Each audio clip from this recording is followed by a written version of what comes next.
Monsieur, bienvenue. L'émission, c'est le grand soir de lundi à vendredi. On prend beaucoup de bonheur à être ensemble pour échanger autour des sujets qui font l'actualité. Pour cette 4e sortie de la semaine, nous avons 3 sujets d'actualité. On a mis hier au frigo la gestion des forêts. Je vous l'annonçais, l'Union européenne qui a décidé de rompre son contrat de partenariat volontaire avec le Cameroun pour cause de la mauvaise gestion de nos forêts au Cameroun. On aura l'opportunité d'en parler. Aujourd'hui, le lancement officiel de la formation professionnelle au Cameroun. C'est l'occasion pour nous de questionner la qualité de notre formation professionnelle et surtout l'importance impérative de cette formation. Mais avant, on va revenir sur ce drame qui a été enregistré sur la route de San Mélima hier, cette hécatombe entre un coaster et bien sûr on les appelle souvent les grumiers familièrement. Une trentaine de morts sur le carreau. Ça remet en quoi à l'ordre du jour la question des accidents de la circulation, des mesures préventives. On sait également que la journée consacrée à la sécurité routière se célèbre dans quelques jours. Nous, on va profiter de cette hécatombe pour comprendre pourquoi nos routes ne sont pas sécurisées. Je vous propose de vous installer confortablement, juste le temps d'un détour, et puis on dit bonsoir au panel qui nous accompagne. Et du mieux que nous pourrons, nous rendrons solennel à toutes vos réactions. Une fois que je l'ai dit, je suis très bien entouré ce soir. Géranga est avec nous. Il est militant cadre du PCRN. C'est un plaisir de vous accueillir encore, toujours vêtu à la version Mobutu, comme pour dire la quête du pouvoir est lancée. Évidemment, faut s'armer de, je veux dire, de l'artillerie. En quelque sorte, parce que lorsqu'on... Donc là, c'est au-delà de la bataille, sur les accessoires qui parlent. Bien entendu, tout ça va avec. Donc, il faut travailler le charisme, la posture, et tout ça va avec. C'est ça. Et donc, c'est un plaisir pour moi de retrouver ce plateau. Bonsoir aux autres invités. Bonsoir à tous les millions de téléspectateurs d'Info TV. Bien évidemment, je voudrais saluer la grande famille PCRN et son illustre président Cabral Libi. Alors, je voudrais également, avec votre permission, déjà déplorer cet incident qui s'est passé du côté des ECA avec le camarade maire de ce côté qui a été agressé. Par qui? Dans l'exercice de ses fonctions par le commissaire de sécurité de ces lieux en voulant, dans le cadre de l'assainissement de la ville, le maire, le camarade Jock Sylvain, qui est le maire de la commune des ECA, qui a été molesté et menacé à arme à feu. Et je crois que plus de peur que de mal, parce qu'il y a un communiqué qui fait état de la mort de ce camarade. Je voudrais apporter des démentis. Oui, évidemment. C'est vrai qu'il a été molesté et qu'à l'heure où je vous parle, il a sous soins intensifs dans l'hôpital de district des ECA. Mais il n'est pas encore... Il n'est pas mort, comme le communiqué, en fait, comme les lanceurs d'alerte l'ont si bien indiqué, parce que ça fusait de partout qu'il serait décédé. Alors, je voudrais dire clairement qu'il est sous soins intensifs et je crois qu'il y a plus de peur que de mal. Il va se remettre. Alors, on aura sûrement l'occasion d'en faire un sujet. La sérénité de ce côté, que la sérénité revienne et que les uns et les autres, que chacun véritablement se mette à sa place, parce qu'il est incongru qu'un commissaire de sécurité outrepasse ses prérogatives en allant agresser et en chosifiant le maire. Je vais vous dire également la même chose que je dis à tout le monde ici.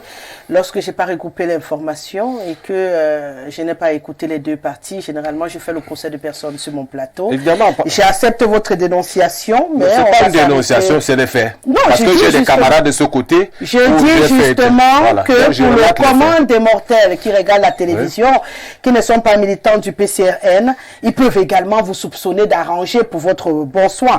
L'idéal serait pour moi de regrouper l'information et d'ouvrir, pourquoi pas, un débat dessus pour vous permettre cette fois-là d'exprimer totalement ce qui s'est passé avec la possibilité d'une réplique en face. Je voudrais éviter des demandes de réponse, des droits de réponse de ceux-là qui seront en face, si vous pouvez me le permettre. Merci d'être là ce soir. Lorsque je l'ai dit, également compatir à ce prêtre qui a été lâchement assassiné, parce que ça ne fait pas trop écho.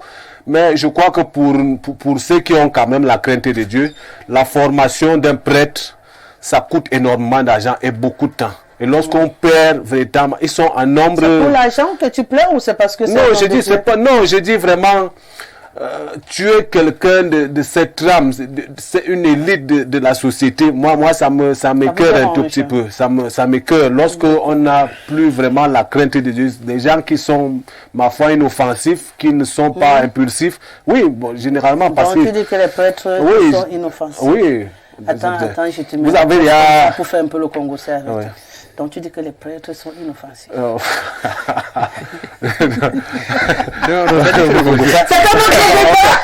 On aura l'occasion de mener ce débat, Gérard. Merci d'être là ce soir.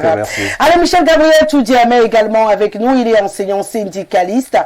Lui se bat pour l'enseignement technique, mais de façon générale, il défend les intérêts des enseignants. Et c'est un plaisir de l'avoir sur ce plateau ce soir. Bienvenue. Merci pour l'invitation. Merci de m'avoir associé à ce débat quotidien républicain. Surtout que je suis, n'est-ce pas, convaincu que c'est du choc des contrées que j'ai l'étincelle et que, n'est-ce pas, le progrès de la connaissance repose sur la compréhension de notre ignorance. Merci. Je crois que je voudrais m'aligner dans la même lignée que M. Nga pour adresser mes condoléances à cette famille du prélat qui a été lâchement assassiné. Merci. Alors, Monsieur le ministre, c'est un plaisir pour moi de vous retrouver encore ce soir. Pour les téléspectateurs, c'est Simon Bila. Pour ceux qui ne l'ont pas connu, nous l'avons connu et nous continuons à jouir de lui. Merci d'être là. Vous êtes également militant cadre de l'UPC et c'est un plaisir de vous accueillir ce soir. Bienvenue. Quand on parlait de prêtres, c'est dommage. Ouais. Dans notre pays, il y a des prêtres, des prélats, c'est triste quand tu les hommes de Dieu. Les hommes de Dieu. Je ne sais pas si nous sommes les satanistes pour nous débarrasser de ceux-là. Bon, merci d'être invité. Toujours, je suis comme un fauteuil. Si vous me dites de venir, je serai toujours là. Et vous savez que j'aime à le dire, j'ai beaucoup de bonheur de jouir de cela et j'en profite au maximum. Merci, Monsieur le ministre, d'être là. Alors, Richard Tobolbaya, il y en a qui m'ont écrit particulièrement sur vous. On a dit, mais ce gars qui whiteise là, il a fait il était avec Bidima. Ça vous a créé un fan club, hein? Je ne sais d'ailleurs pas pourquoi. J'ai eu beaucoup de... Bienvenue sur ce plateau. Merci beaucoup. Je suis très heureux de faire partie de votre panel ce soir, comme d'habitude. Et je peux vous assurer que je travaille avec beaucoup de méthode et de sérénité. Je ne fais pas dans l'activisme. Mon engagement politique, il est clair. Donc, je ne fais pas dans le barbac, comme les gens disent. Donc, si je me suis adressé à mon copanéliste l'autre jour, c'était dans un contexte très bien précis. C'était pas une colère ou une haine ou voilà, donc c'était rien de personnel, c'était par rapport à un point de vue qui était très clair. D'accord. Et je voudrais saluer une personne très particulière, le président Denis Emilien Tangana, président du Front des démocrates camerounais, qui pour moi était un homme d'une très grande vision, qui inspire la jeunesse. Et je voudrais vraiment lui faire un clin d'œil ce soir. Et là, je voudrais aussi, comme mon copanéliste l'a dit tout à l'heure, m'incliner devant les efforts de l'opposition qui, n'est-ce pas, se bat pour s'imposer dans l'échiquier politique de ce pays. Vous êtes maire, vous êtes dans l'exercice de vos fonctions, mais vous retrouvez pourquoi est-ce que quand je dis que je veux faire un débat sur un sujet où je prends tous les contours, vous voulez insister? Dis-moi bonsoir, je suis là. C'est un devoir que je me suis donné. Demain, je serai dans la même situation. Non, j'ai fermé la page jusqu'à ce que j'ai le complément d'information. Merci beaucoup et bonsoir à chacun de mes companélistes et je souhaite à tous une excellente émission. Merci. Alors, Président, Jean-Colès Defossoka, chaque fois que la route boit du sang, moi je cours vers vous pour vous dire, Président, pourquoi? C'est encore un plaisir de vous accueillir ce soir. On le rappelle, vous êtes le président du Synester, le syndicat des transporteurs terrestres du Cameroun. C'est un plaisir de vous accueillir sur ce plateau. Bienvenue. Merci beaucoup, Rosalie. Je profite pour dire bonsoir à mes copanélistes et surtout à ceux qui ont choisi de nous regarder ce soir. Et assassinat pour assassinat, je me demande bien pourquoi c'est le seul cas du prélat qui préoccupe tant nos copanélistes. Pourtant, il me semble qu'il y a ce qu'on appelle des petits, des gars petits qu'on appelle des taximens. C'est-à-dire que cette petite profession-là, qui me semble... Gagne petit, je ne suis pas d'accord avec vous, mais des taximans, oui, je suis d'accord. Pourtant, il me semble qu'en moins d'un mois et demi, on a eu pratiquement 20 taximens assassinés. Je peux peut-être on n'a pas fait également écho. Oui, bon, on ne peut pas en parler. Je n'ai pas vu les hommes de médias véritablement s'y intéresser. Et beaucoup ont entendu qu'il y ait des conférences de presse pour en parler. Parce que vous savez, après une conférence de presse, on donne un peu d'argent pour en parler. Là, tu veux faire le procès de mes confrères? Je fais ce procès-là. Oui, je fais ce procès-là. Comment ça peut se faire? Nous avons pratiquement près de 20 taximens assassinés en moins d'un mois et demi. Et que presque aucune presse n'en fasse la une de son journal. Ils étaient au courant qu'on a assassiné un taximan?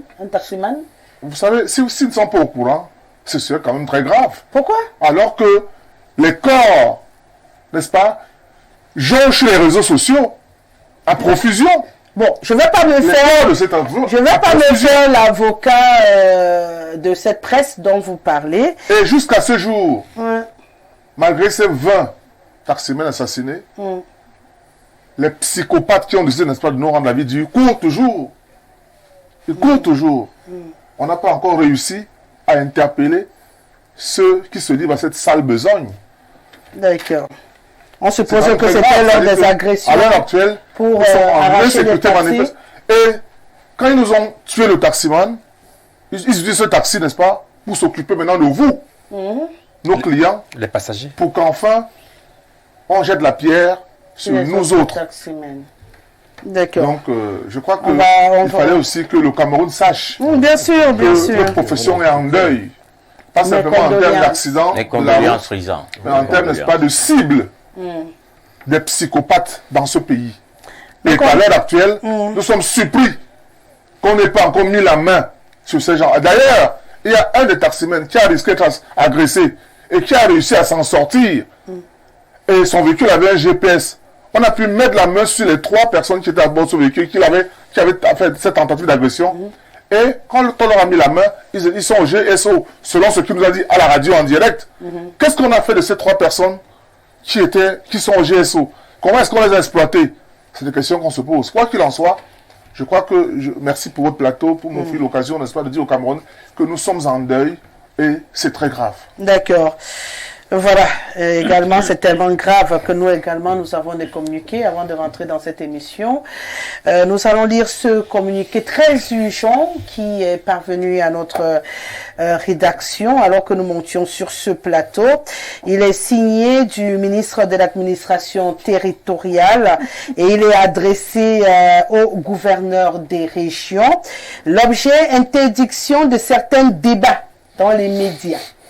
On va lire la quintessence de ce communiqué. Depuis un certain temps, des personnes sans scrupules inondent des médias et les réseaux sociaux de nouvelles mensongères sur l'état de santé du président de la République. Ces élucubrations ont pour objectif malsain de perturber la quiétude des Camerounais, s'aimer la confusion et le doute dans les esprits en vue d'installer le pays dans l'incertitude. Le ministre directeur du cabinet civil, en abrégé DCC, et le ministre de la Communication, le MINCOM porte-parole du gouvernement, ont publié chacun en ce qui les concerne un communiqué pour condamner ces dérives et apporter un démenti formel aux rumeurs fantaisistes véhiculées sur l'état du président de la République. À la suite de ces mises au point du ministre DCC et du MINCOM, porte-parole du gouvernement, aucun autre commentaire ou débat ne devrait plus être cautionné de qui que ce soit dans les médias privés en semaine ou les week-ends. Faut-il le rappeler, le chef de l'État est la première institution de la République. De ce fait, les débats sur son État relèvent du domaine de la sécurité nationale. Dès ce jour, je demande à chaque gouverneur de créer auprès de ses services compétents des cellules de veille chargées de suivre et d'enregistrer toutes les émissions et débats dans les médias privés et d'identifier les auteurs des commentaires tendancieux, y compris ceux qui agissent à travers les réseaux sociaux. Tout débat dans les médias sur l'état du président de la République est par conséquent formellement interdit. Les contrevenants devront faire face à la rigueur de la loi. Je vous prescris de prendre des mesures appropriées pour le strict respect des présentes directives sans la moindre complaisance. En copie, bien sûr, le MINETA et GPR, le secrétaire général du Premier ministère, le MINCOM et le président du CNC. C'est signé donc de Paul Atangandi, le ministre de l'administration territoriale. Et comme je l'ai dit à l'entame de cette émission, c'est sans commentaire. Et si vous le voulez bien, nous, on va parler des sujets prévus pour cette émission. On va commencer par parler justement de cet accident de la circulation enregistré, je ne sais pas en français, quand on dit sans commentaire, ce qui est difficile de comprendre dans sans commentaire, Président. La phrase française sans commentaire a un mot qui dit dedans commentaire, non? Voilà, merci beaucoup. Sans commentaire, ça veut dire point final. Point final, merci monsieur le ministre de l'avoir compris. Alors je le disais tantôt, on va s'intéresser à présent à cette hécatombe qui a été enregistrée du côté de Combé. Nous sommes non loin de San-Mélima et il faut le reconnaître, une trentaine de Camerounais restés sur le carreau, un face-à-face entre un grenier et bien entendu un coaster qui nous envoie encore des Camerounais. Comment on fait d'abord pour se retrouver dans ce genre de face-à-face bizarre entre un coaster et un grenier? Et la sécurité routière nous interpelle encore au plus haut point, Monsieur le Président. C'est vrai que vous nous dites que vous n'êtes pas impliqué dans certaines gestions où logiquement vous devriez être impliqué, ce qui peut justifier, mais est-ce que ça suffit à justifier qu'on ait autant d'accidents sur nos axes routiers? Écoutez, Madame Rosalie, sincèrement, il faut que je m'incline sur la dépouille de ces illustres disparus pour leur souhaiter, n'est-ce pas, l'ouverture du paradis. Parce que lorsque je vois ces images-là, sincèrement, je suis sans voix. Je suis sans voix. Et il me semble que je vous disais il y a quelque temps ici qu'on reviendra bientôt. Oui, en parler de nouveau. Sur ce plateau, en parler de nouveau des accidents de la circulation. Et je peux vous rassurer, et je vais le dire de manière claire, ces gens sont morts pour rien. Ils sont morts pour rien. Parce qu'on nous fait dire qu'au même endroit, il y a toujours eu des accidents. C'est-à-dire que c'est des récidives en termes d'accidents à cet endroit-là. Vous comprenez ça? On a quand même dans le sud un délégué régional de transport. On a dans cet endroit où il y a eu accident un délégué départemental de transport, qui est quand même celui-là qui, en termes de prévention routière, doit apprécier, n'est-ce pas, l'état des routes. Vous savez que les virages sont souvent des endroits très dangereux, n'est-ce pas? Et la seule solution au virage pour essayer d'amener des véhicules, n'est-ce pas, à baisser en termes d'allure, de vitesse, c'est les dodanes. C'est les dodanes, vous comprenez? Parce que aujourd'hui au Cameroun, l'inconscience professionnelle a pris des proportions inacceptables. Quand je dis inconscient, vous avez dit que c'est les gens qui sont dans les entreprises, mais ne connaissent pas quelle est leur mission sociale. Ne connaissent pas quelle est leur... Ils ont des véhicules, ils jouent avec ces véhicules. Je vous ai dit sur cette antenne que sur 10 accidents de la route au Cameroun, 8 sont causés par les camionneurs. C'est un indicateur suffisant pour comprendre que dans ce secteur des camionneurs, il y a du travail à faire. Et pourtant, ils sont formés par le même circuit que les autres. Qu'est-ce qui ne marche pas? Madame Rosalie, sur 100 camionneurs, 90 sont formés sur le tas. C'est ça la vérité. C'est-à-dire qu'ils ont été motorboys et c'est à partir de là. D'ailleurs, du point de vue intellectuel, tout ce monde de camionneurs, sans les insulter, ils ont une formation quelconque. Intellectuellement, rares sont ceux qui ont atteint la place du directeur. Je parle sous le contrôle d'un enseignant. On parle de la place du directeur, c'est-à-dire que très peu n'ont pas eu le certificat d'études primaires élémentaires. Vous comprenez ça? Ça veut dire que c'est des personnes qui jouent un rôle social très important. Et ce n'est pas parce qu'on n'a pas été à l'école qu'on ne peut pas bien conduire. Parce que je vous ai dit que même dans notre langue vernaculaire, on peut nous apprendre à conduire. Mais maintenant, il faut nous inculquer ce qu'on appelle la conscience professionnelle. Ça veut dire qu'en entreprise, on doit pouvoir leur dire que quand on vous appelle éléphant de la piste, ça veut dire que vous êtes en réalité ceux-là qui doivent être davantage tolérants. Vous comprenez ça? Parce qu'ils se disent être en haut, vous en bas, alors ils peuvent faire de vous une bouchée. Dans leurs commentaires, qu'est-ce qu'ils disent? Quand quelqu'un me gêne un peu, je le froisse. Quand quelqu'un me gêne un peu, je l'écrase. Ouais, quand quelqu'un, n'est-ce pas, grandit dans un tel tempérament, dans une telle psychologie, au moment, n'est-ce pas, de passer à l'acte, il est difficile pour lui, n'est-ce pas, de freiner. Vous comprenez? Donc, voilà, par exemple, quand vous avez regardé, par exemple, ce qui s'est passé, quand je regarde la qualité du véhicule, ce genre de camion-là, mais ça se voit encore dans les pays civilisés. Ce n'est qu'au Cameroun qu'on voit ce genre de plateau-là. Vous comprenez ça? Et je vais vous dire, vous savez que le Cameroun a désormais, n'est-ce pas, une ouverture avec le Congo. Ouais. Voyez-vous? Et beaucoup d'exploitants forestiers du Congo préfèrent Douala que Pointe-Noire au Congo. C'est-à-dire quand ils ont pris de prendre du bois au Congo, ils passent tout par le Cameroun pour arriver rapidement au niveau de Douala ou bien Kribi. C'est-à-dire que nos routes, si exiguës déjà, vous comprenez, sont, n'est-ce pas, surexploitées. Sont surexploitées. Et j'en suis des nids de poules. Et permissives. Vous comprenez? Ces chauffeurs-là, comment est-ce qu'on les recrute? Comment est-ce qu'on les recrute?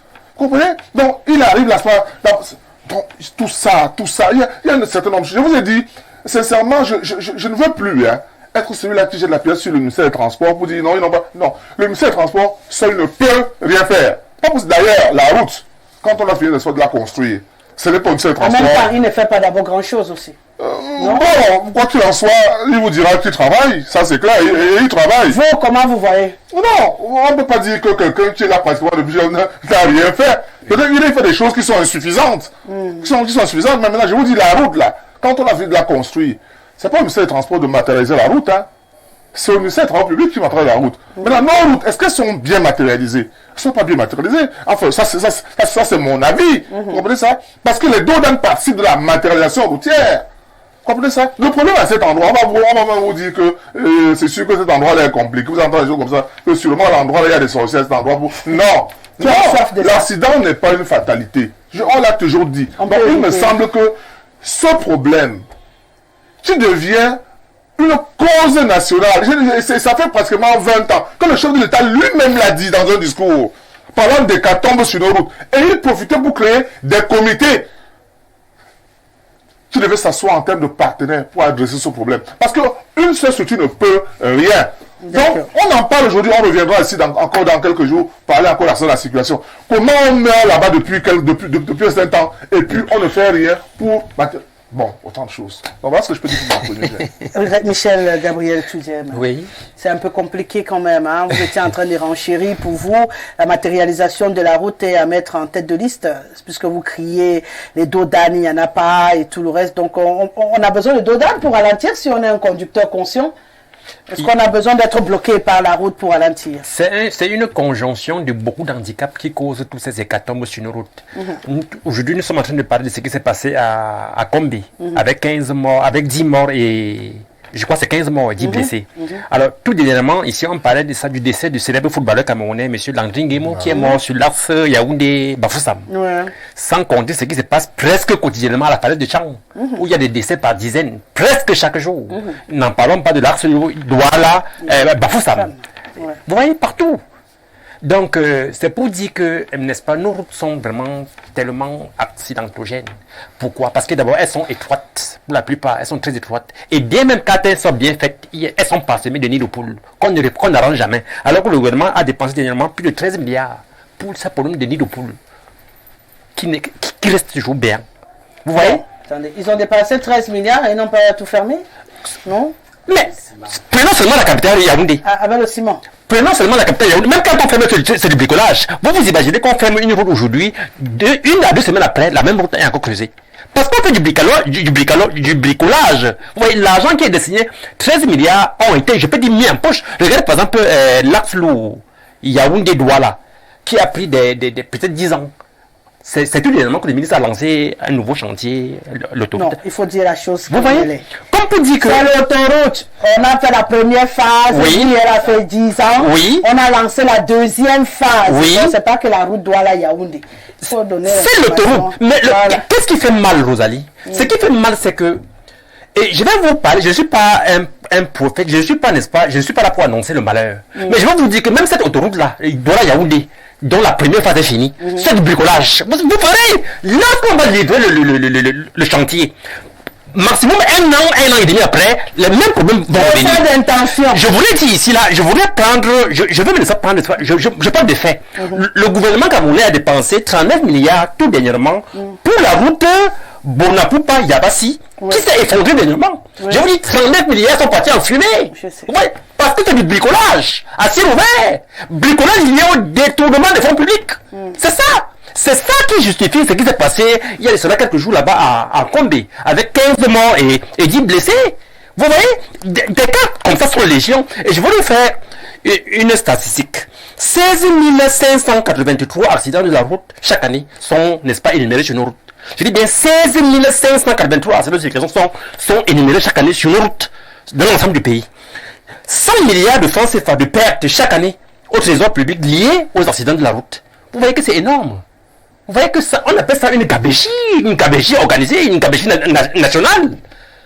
Hein, Rosalie? Mais il faut faire quelque chose. C'est-à-dire qu'il y a un problème de conscience professionnelle, il y a un problème, n'est-ce pas, de rectitude morale, il y a un problème de compétence. Vous voyez? Il y a beaucoup, n'est-ce pas, des aléas, il y a beaucoup, n'est-ce pas, d'incongruités qui occasionnent tous ces dégâts, tous ces malheurs, tous ces fléaux. Hein? Donc on appelle ici, n'est-ce pas, la conscience du ministre des Travaux publics et même son collègue des Transports, afin que, n'est-ce pas, ces hécatombes Ils se mettent ensemble pour mettre ces hécatombes. Richard, on peut faire quelque chose ou on viendra encore en parler comme il a dit le président, parce qu'apparemment il n'y a pas une volonté politique de résoudre le problème. Bien sûr, pour moi, je pense que soit on continue à penser que ce n'est pas via le problème, et on continue à mourir, soit on s'assume politiquement et on fait le choix de l'alternance et on se donne la chance de voir autre chose que ce que nous avons vu depuis. Pour dire, Madame Rosalie, que les chiffres liés à ce phénomène d'accidents routiers est dramatique. De certaines sources parlent font état de plus de 5000 morts par an sur nos axes routiers. Si pour le régime en place, ça ne signifie rien du tout, c'est normal, pour moi, c'est une tragédie. Et s'il fallait que je dise un mot ou deux sur les facteurs de causalité, comme le président l'a dit tout à l'heure, de manière holistique, je fais une corrélation entre l'état piteux de nos routes et ce que vous appelez les raisons humaines ou les causes humaines ou matérielles. Donc, je pense que pour sortir de cette hémorragie-là, il y a des actions concrètes qui doivent être menées. Ça ne peut pas changer tout simplement comme ça, par des simples souhaits, par le fait d'exprimer de l'empathie, de pleurnicher. Il faut des actions concrètes. Premièrement, je pense qu'il faut commencer par mettre un accent appuyé sur la gestion de ce qu'on appelle le fonds routier. Si je me trompe, le président est là. C'est-à-dire qu'il y a des milliards qui sont chaque année mobilisés pour entretenir nos routes. Par exemple, il peut par exemple s'agir, n'est-ce pas, du fait de dégager les abords de ces routes. Parce que comme il a parlé tout à l'heure, les virages. Bon, nous sommes dans une zone, on va dire, assez végétalisée, une zone forestière. Donc, quand il y a un virage, c'est peut-être à peine si vous pouvez avoir une longueur de vue d'une centaine de mètres. C'est difficile. Donc, il faut faire ce travail d'élaguer, de déblayer les abords de ce route-là, de défricher. Donc, pour moi, il faut commencer par gérer. Oui, mais ralentir, il l'a déjà évoqué, je ne veux pas revenir dessus. Donc, je parlais justement de la gestion de ce fonds, c'est à tout cela que ça sert. Donc, les nids de poules et tout cela. Donc, je crois deuxièmement qu'il faut s'assumer. Il a tout cela essayé d'indiquer que le ministère du Transport n'a pas un rôle à jouer. Moi, je dis non. Il faut faire un effort pour rajeunir notre parc automobile. Soit vous avez un engin, soit vous n'en avez pas. Parce que mettre un engin comme ce que nous voyons souvent sur nos routes, c'est tout simplement rechercher la mort. Et ça ne peut donner que ça. Donc, le rajeunissement de notre parc automobile, être très exigeant envers ces entreprises qui font dans le secteur du transport. Les véhicules doivent avoir un certain standard, une certaine jeunesse. C'est très important. Donc, et renforcer la qualité de la formation, comme il a dit tout à l'heure. Et, dans la même lancée, systématiser les sanctions des comportements à risque. Parce qu'aujourd'hui, on voit plus des efforts de collection d'argent que des sanctions. Vous êtes dans des conditions irrégulières, mais il y a juste un certain montant à verser, et puis tout est devenu, alors, tout revient dans l'ordre. Donc, moi je dis, il faut du sérieux, il faut un changement profond dans ce que nous sommes. C'est du sérieux, on en a que trop vu, on en a assez de ces morts. Donc, pour moi, il y a une solution à ça. Il y a des personnes qui s'engagent et qui veulent véritablement bien faire. Si ce n'est pas vrai, qu'on nous donne la possibilité de le faire, on verra. Donc c'est ce que moi je dis, et je m'incline pour terminer devant la mémoire de toutes ces personnes. Et j'adresse mes sincères encouragements, mes condoléances à toutes ces familles pleurées. Donc vraiment, c'est ce que je peux dire en quelques mots. Monsieur le ministre, est-ce que nous sommes nous-mêmes, les citoyens, transportés aussi blanc-blanc? On veut bien le penser, parce que lorsque vous-même vous allez dans une agence, que vous voyez un véhicule clopiclopant qui ne respecte aucune norme, qui a des roues presque affaissées, qui a une tôlerie, qui vous inquiète, mais quand même vous mettez vos bagages, vous montez pour vous rendre là où vous partez. Est-ce que nous-mêmes on n'est pas un tout petit peu complice du fait que ceux-là qui sont chargés d'améliorer cet environnement-là finissent par ne pas le faire? D'abord, je salue tout le monde. Hein. L'affaire de l'assassinat des hommes de Dieu, ça m'a un peu secoué. Rajeunir nos parcs automobiles, dont les voitures au Cameroun. Moi, je pense le mieux, il fallait dire que le Cameroun doit construire ses propres voitures. On ne peut pas. D'accord? Nos voitures, on les appelle des congénés. Ça veut dire un véhicule qui a mis 4 ans, chez les X, on préfère basculer ça chez nous. Voilà les premières choses. Deuxième chose qu'on néglige, il y a les bars partout. Ces bars qu'on a autorisés, il y a des gens qui doivent boire pour avoir la force. Parce que les volants là, il faut une deuxième bière, ça vous donne plus de force. Donc on a l'impression que ça nous met un peu de peps dans le corps. Donc les chauffeurs, normalement, sont un peu déséquilibrés. Alors quand on regarde encore nos routes, c'est bien beau d'être ici et parler de routes, il faut rouler pour constater que nous n'avons pas de route. Nous n'avons pas de route. Le problème est là. Mais il faut survivre. Et moi, je reviens dans les décisions politiques. Quand les bailleurs de fonds exigent qu'on élimine le mad génie, ça veut dire que le gouvernement n'a plus le moyen pour faire travailler ce que vous attendez. Et ça, c'est plus grave encore que nous ne pouvons plus rien faire nous-mêmes.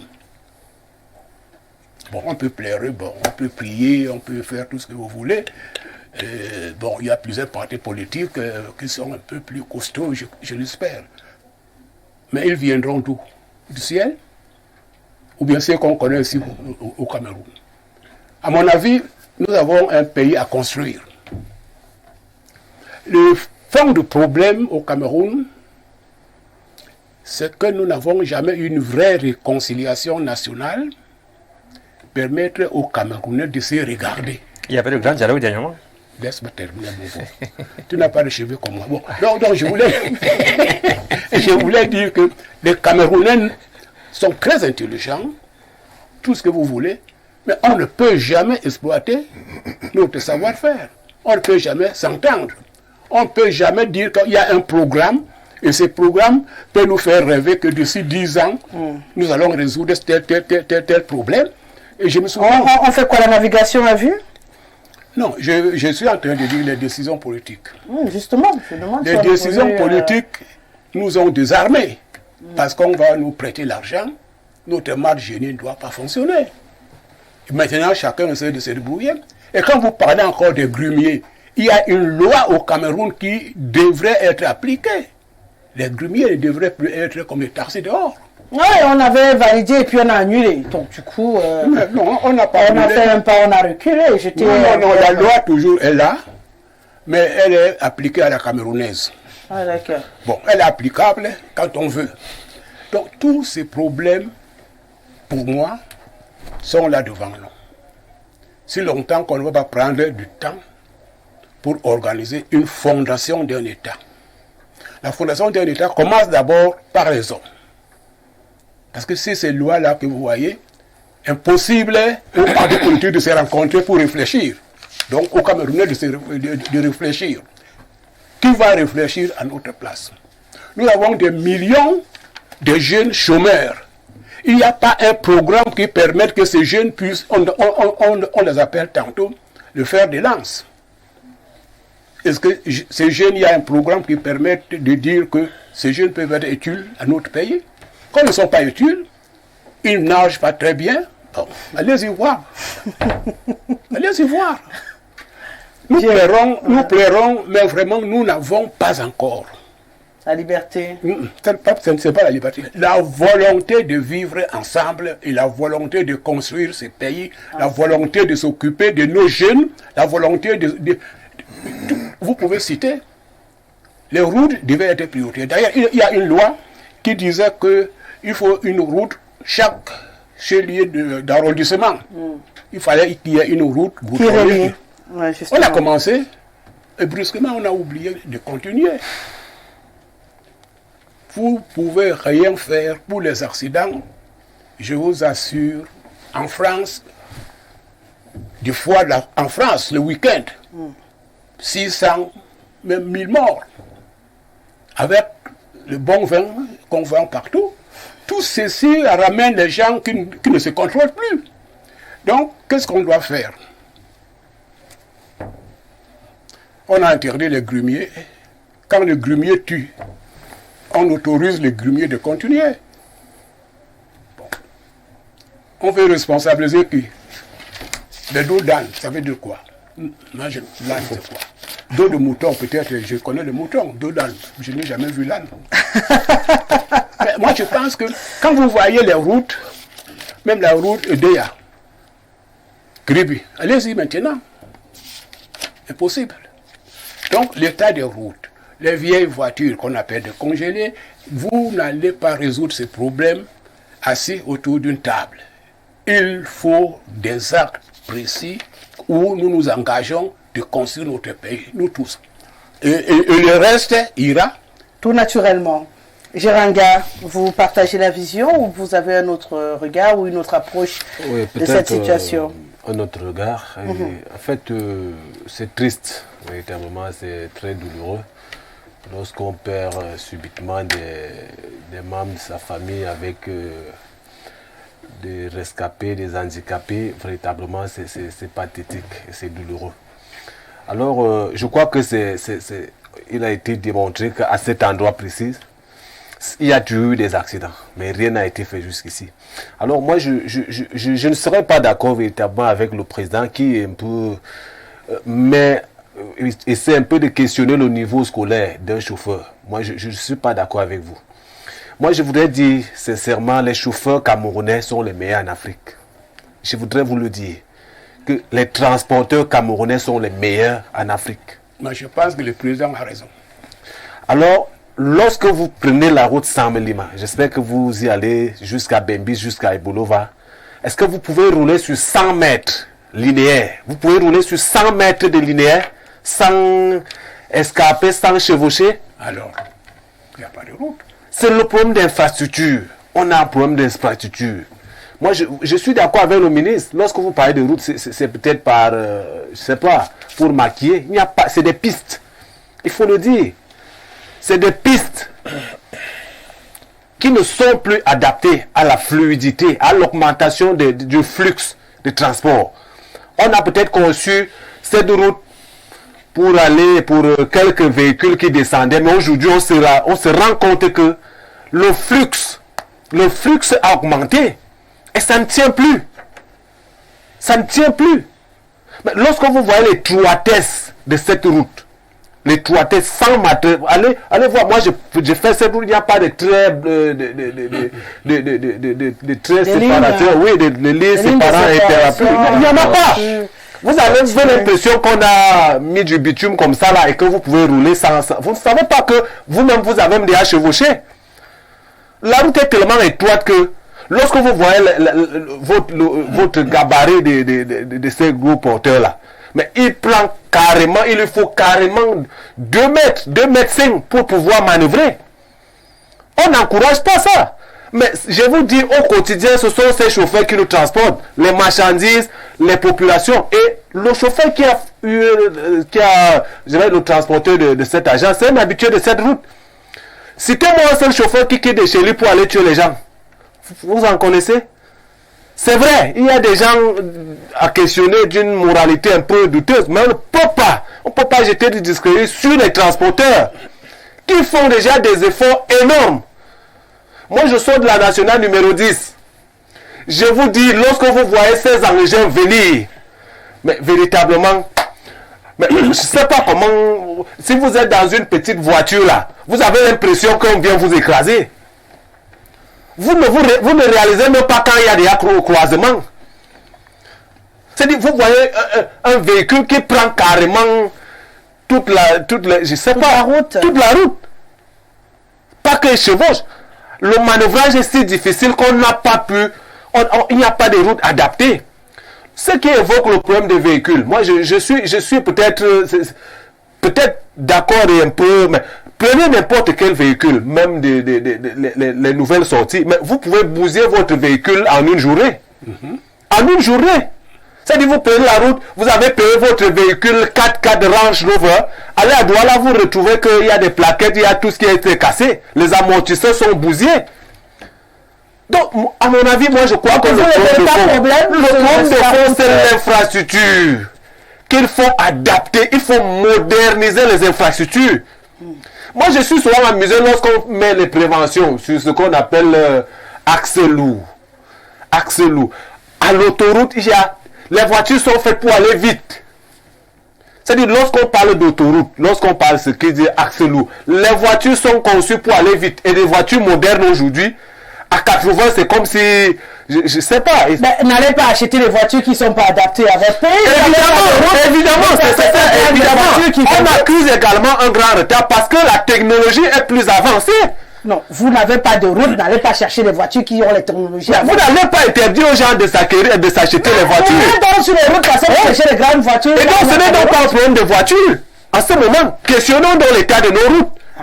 Questionnons l'état de nos routes. Si Rosalie a ses moyens de s'acheter une voiture de 50 millions, je ne peux pas la questionner. Qu'est-ce qui est de l'autre? Le problème, c'est qu'il faut véritablement qu'on s'adapte. Donc, on sait déjà la route qui n'est pas construite. On s'adapte. Après, on va jeter l'argent pour acheter la voiture. Non, je vais rouler sur la route qui n'est pas construite. Puisque les routes, vous constatez que la voiture coûte plus cher que la route sur laquelle c'est la même chose. Elle circule. Pourquoi ne pas acheter une voiture qui coûte le prix de la route quand tu n'as pas de route? Mais le problème, c'est là où réside tout le problème. Il faut moderniser les infrastructures. Est-ce qu'il ne faut pas d'abord bousculer la construction de la route avant d'aller acheter la voiture là? Mais la voiture est une propriété individuelle. Okay. Mais la route, c'est un patrimoine, un bien public. Alors, il y a une différence. Vous avez votre véhicule, l'État doit vous offrir les moyens accessibles. D'accord, ça veut dire qu'on n'est pas... Est-ce que vous savez que lorsque votre voiture est en bon état, avec assurance, avec visite technique, lorsque peut-être vous roulez et que vous entrez dans un creux, est-ce que vous savez que vous pouvez porter plainte à l'État? Vous le savez?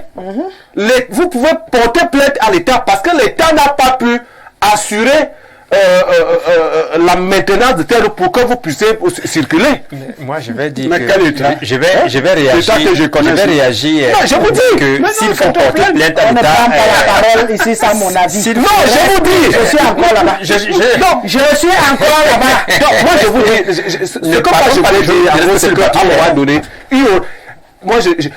il y aura des accidents chaque jour dans cet environnement. Tant qu'on ne va véritablement mettre au cœur le problème d'infrastructure moderne. Monsieur Nga. Je voulais rajouter. Respirons. Qu'est-ce qu'il y a?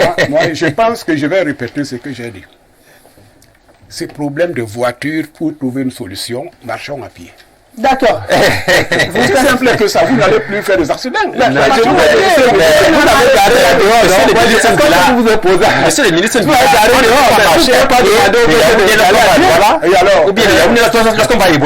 quelle est la solution? Ce n'est pas possible. Je voudrais dire au ministre de laisser sa voiture sortir de cette émission. C'est pour dire à M. Nga que vraiment, s'il faut porter plainte à l'État, comme il le dit, je crois que c'est tous les chauffeurs qui porteront plainte à l'État du Cameroun. Lorsqu'on va à... Même ceux qui ont les bois morts qu'ils roulent avec là. Mais tout le monde, je dis bien tout le monde. Parce que. Un gars d'abord le corbillard et puis pas encore entrer dans le. Parce que vous pouvez rassurer, vous pouvez votre voiture respecter les normes. D'accord. Il faut la préciser. Bien entendu, vous ne pouvez pas avoir une guimbarde et penser que vous pouvez. L'expérience montre qu'au Cameroun, lorsqu'on achète une voiture neuve, qui devrait en principe faire au moins 10 ans avant de commencer à déranger. Au Cameroun, il faut avoir la chance pour que la voiture atteigne 5 ans avant de commencer à déranger. À cause de quoi? Des mauvais états de route. Donc vous confirmez que c'est la route de problème. C'est la route de problème. La route même, c'est la matière première. Il faut revoir ce problème de route. Et je suis d'accord un peu lorsque j'ai suivi le discours du ministre Bila, lorsqu'il a dit que le Cameroun doit construire ses propres voitures. Par exemple. Oui, pour résoudre le problème de vétusté du parc automobile. D'accord. Oui, Président. Je sens que je vais sourire ce soir. Je vais beaucoup sourire. Il me semble que nous avons marre des morts sur nos routes. Hein? La question des infrastructures odieuses est connue. C'est connu. Nos routes sont des étroitesses de route. C'est connu. À l'endroit où il y a eu accident entre le camionneur et le véhicule au coaster, il me semble que ce n'était pas l'endroit où on était pratiquement plein dans les cassis. C'était un endroit quand même fluide dans la circulation. Où la circulation était aisée. C'est là où on a eu un accident. Maintenant, des 2 personnes qui ont fait l'accident, vous vous rendez compte que le camionneur a pratiquement quitté de son côté pour venir trouver le coaster de son côté et le loger pratiquement en pleine forêt. Vous comprenez ça? C'est-à-dire que voilà quelqu'un qui transporte 25 citoyens, en fait, c'est quelqu'un qui est seul à son volant. C'est où j'invoque la conscience professionnelle. Je suis d'accord. Vous comprenez ça? Oui. C'est-à-dire que les chauffeurs camions, je jette la pièce sur ces gens depuis bientôt 20 ans. Les camionneurs, j'insiste, j'ai pas dit, il y a beaucoup de branches d'activité. Les motarsimènes, les tarsimènes, les chauffeurs interurbains, les camionneurs. Je jette la pièce sur ces... J'ai demandé, on peut les recycler. Il faut les recycler. Le recyclage de masse. Est-ce que vous savez que nombreux d'entre eux conduisent sans le permis correspondant? Il a le permis B, mais il faut le retrouver au volant du camion. Vous comprenez ça? Et il a parfois le permis C, sans savoir ce que c'est que le permis C. Le permis C veut dire quoi? Ça veut dire que, monsieur, ce permis que je vous donne là, c'est pour transporter le macabo. C'est pour transporter du sable. Les marchandises. C'est pour transporter, n'est-ce pas, du savon. C'est-à-dire que les biens qu'on peut remplacer. Je serais étonné qu'ils ne le savent pas. Attends, si tu n'as pas été formé, tu le sais comment? Je serais vraiment étonné. Si tu le sais, attends, quand tu les rencontres, ils te disent que quand tu me gênes, je te froisse. Quelqu'un qui est formé te dit ça. Non, il y a un vrai problème de formation, mon cher gars. Un vrai problème de formation, je vous le dis. Oui. Nous avons dit au ministère qu'il ne faut plus que quelqu'un conduise un camion sans permis correspondant. Parce que même si tu as acheté le permis, quand tu l'as déjà, on est obligé quand même on peut te recycler. Tu l'as déjà. Mais quand tu ne l'as même pas, tu te retrouves au volant d'un camion, c'est quand même un problème. C'est même un danger. Vous comprenez ça? On a dit, pour éliminer ces gens, il faut que les syndicats puissent donner des badges aux chauffeurs pour qu'on se rassure que ce chauffeur qui a ce volant a au moins le permis requis pour conduire ce véhicule. Silence du ministère, silence de tout le monde. Donc, nous faisons un travail et à l'heure actuelle, on doit plus se dire qui n'a pas fait quoi. Non, il y a des morts sur le carreau. Qu'est-ce qu'on peut faire malgré cet environnement-là détestable pour au moins préserver ces vies-là? Nous sommes en deuil tous, mon cher gars. Oui. Accrochez-vous. Bonsoir au plateau. Pour ma part, on doit multiplier les séances de recyclage dans les entreprises des gros plateaux, gros porteurs et tout. Sanctionner les conducteurs, entreprises et tout. Faire des dos d'âne en matérialisant les routes. Aussi défricher les abords de route. Je suis Michel qui nous écrit depuis l'océan ce soir. Autre réaction enregistrée. Bonsoir très cher aîné. Mais énième condoléances aux victimes, vraiment qu'on arrête de faire les voyages jusqu'à ce que le gouvernement agrandisse la route. Sinon, on aura toujours la même chose. Allons comme à l'époque d'Abraham. Voilà, on marche à pied. Donc, comme avait le ministre, commencez à marcher. Bonsoir Rosalie, le dossier posé sur votre plateau, ce n'est que la route est étroite, oui. 2, Sang-Mélimam Balmayo n'est pas une route aux normes, car tous les accidents sur cet axe viennent du fait que les virages sont trop virages. Et parmi ces virages, c'est de là que provient tout ça. Et cette route ne bénéficie pas des normes acquis. Exemple, avez-vous bien vu la route Bafoussam et Bebda où le ministre Ndjoumessi a redressé tous les virages. Actuellement, venez voir ce qu'on dit. Refaire le tronçon, le bitume est collé sur certains points et d'autres endroits restent comme on l'a fait il y a 30 ans. Le ministre est venu se moquer des gens du Dia et Lobo pour une route et les gens vont mourir plus encore ces jours. C'est Syriac et Femba qui nous écrit ce soir. J'ai pas envie de te demander, Président, pourquoi tu murmures. Bonsoir Rosalie et à tout le panel. Dites au Président de Fosokan que c'est très grave actuellement sur les chauffeurs de taxi. Il faut faire quelque chose, c'est urgent. Ne plus transporter les destinations aéroports, Nomayos, comme tout, à une certaine heure de la nuit. C'est Mouli qui nous écrit depuis Yaoundé. Autre réaction enregistrée, bonsoir le panel, sans oublier la charmante Rosalie. Je m'incline devant ces morts, paix à leurs âmes. Ces vieux camions font rage. Les Libanais sont responsables au recrutement des jeunes pour enregistrer trop de taux de transport élevés. Voilà pourquoi les hommes meurent, ne peuvent plus les servir. Ils sont à la chasse des primes proposées par le patron. Ces chauffeurs n'ont plus de temps de se reposer. Ensuite, le gouvernement doit prendre des mesures fortes face à ces exploitants de bois, face à leur méthode de travail et à l'état des camions, sans oublier l'état de la route. C'est Alex depuis Monti. Bonsoir Maman Rosalie, vous êtes très jolie ce soir comme d'habitude d'ailleurs.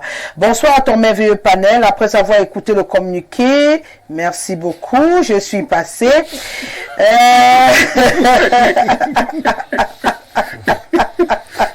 Pas de commentaire. Silence, ici on travaille, vraiment le patriarche a tout dit.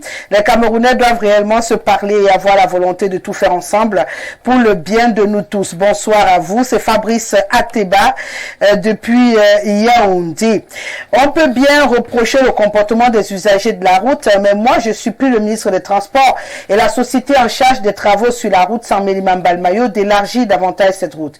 Non seulement il y a trois virages, mais aussi ces virages sont extrêmement dangereux.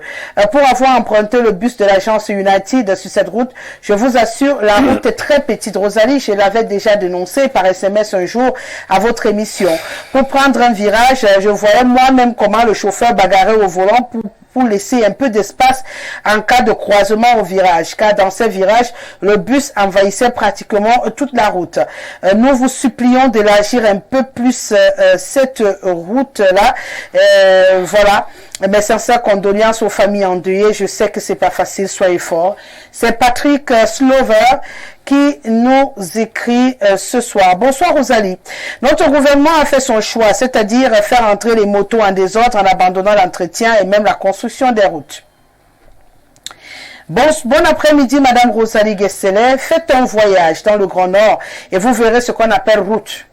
Gaoundéré-Garoua, c'est 278 km seulement, mais nous faisons 12 heures de temps pour parcourir cet axe qu'on faisait il y a 25 ans en 3 heures. Vraiment que le ministre des Travaux publics essaye de penser à cette route, parce que cette route relie le Grand Sud à N'Djamena en passant par les 3 régions du Grand Nord qui font les 1/3 de la population camerounaise. Mes sincères condoléances aux familles endeuillées. C'est Amadou Filemon depuis Tcholiré. Bonsoir Rosalie, c'est vraiment pathétique, mais il est vrai qu'un chanteur pour nous conscientiser à chanter, la route ne tue pas, mais c'est nous qui tuons à cause de nos maladresses. Mais il est également vrai que nos routes ont des problèmes. Faites Douala et Déa et vous verrez. Alain Billon depuis Pouma. Heureusement, toi tu t'arrêtes à Edea. Nous on continue jusqu'à Douala, jusqu'à Yaoundé. Ouah! Tenue panthère choitoyante pour dévorer qui? Mon frangin Gérard dans son moubutoutisme, malgré les réactions nutritionnelles saignées de Pakona. Tchoudiem, le syndicalistron, dans une tenue ocre, a toujours être dans des lamentations professionnelles. Oh, pater, mégao. Encore Richard. Heureusement que Bidima n'est pas là ce soir. C'est ma soeur Thomas. Ouais, j'ai oublié mon cher ami Sinestron de Fosoken qui vit misère et malheur dans des tragédies. Courage, mon frère. Sans commentaires, nos pistes dans Imewa, sans commentaires. Nos pistes départementales, donc tu as compris pour une fois le commentaire, sans commentaire, ma Soktoba. Nos pistes départementales sont à l'image des eaux où des Camerounais se font manger crûment. Est-ce que ces pistes en piteux état sont-elles adaptées à nos véhicules? On pose un problème de formation, conditions de travail, corruption, laxisme. Comme pour dire, les responsabilités sont partagées. Je décrirai ces visites techniques douteuses, l'esclavagisme de temps moderne que manifestent les employeurs incapables de bien payer et assurer leurs employés. Je m'en remets à l'Éternel lorsque je suis sur ces pistes-là, comme ce week-end vers Sombengue, où j'enterre une de mes mamans du côté paternel. C'est ma sœur Thomas qui finit. Je me fais conduire par mes frangins, de véritables pilotes de ligne, hein, avec des véhicules dont le compteur va à 300 km à l'heure. Dois-je acheter un âne? Ouais, Rosalie, toi aussi.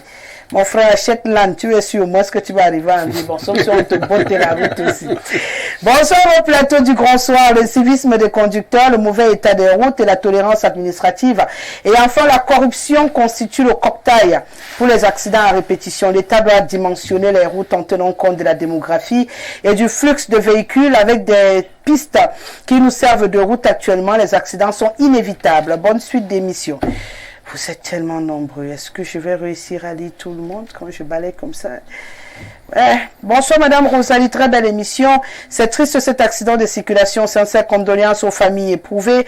Un bonsoir à mon frère Gérard Nga, Sa Majesté Robert Mbila, depuis l'Assemblée nationale, qui nous écrit ce soir. Ouais, il y a des gens qui ont les pères. Rosalie, je confesse ici mon ignorance. Est-ce qu'il y a des auto-écoles pour poids lourds au Cameroun? Mon frère, tu travailles, tu es sur le plateau aussi. Bonsoir Rosalie Guessele. On a changé les... Bon, Zigli, j'ai dit sans commentaire. Je ne sais pas comment vous êtes dans ce pays. Quand on dit sans commentaire, c'est sans commentaire. Vous respirez et vous prenez un verre d'eau à côté de vous. Si l'eau là ne descend pas, vous cognez même là où vous voulez, vous cognez. C'est pas grave. Aujourd'hui, là, tous ceux qui écrivent, là, j'ai dit sans commentaire. Bonsoir, ma chère Rosalie, ainsi qu'à ton panel. Demandez à monsieur le ministre qui parle des voitures congelées si les voitures de Françoise Foning, le recteur de l'université de Douala, l'ancien footballeur des Lions, les comédiens humoristiques, etc., qui avaient tous des voitures de classe, n'ont pas été victimes de l'état de nos routes. Blaise depuis Douala. On va en Côte d'Ivoire. Ma bien-aimée Rosalie, le gouvernement de Biya est incapable même de compassion. Le président Biden a reporté un voyage à l'étranger à cause de la menace de l'ouragan Milton. Dieu ait pitié des Camerounais, ils souffrent trop. En Côte d'Ivoire, Ouattara est en train de construire un métro. Et tout dit. Tant que tu es en Côte d'Ivoire, excuse notre part ici. Hein. Nous, on n'a pas encore le métro, on prend le bus. Et puis le bus nous tue même aussi. Et puis... Bonsoir le panel, il faut véritablement sanctionner avec la dernière énergie les promoteurs de ces agences de transport. Oh là là là là là là là là là là, cette affaire du PCRN, hein? Arrêtez de me harceler le téléphone avec des vidéos et des photos. Quand ça va remplir, je ne réussirai même plus à lire les messages sur ce plateau. Moi, je vais demander une plage publicitaire et puis on revient.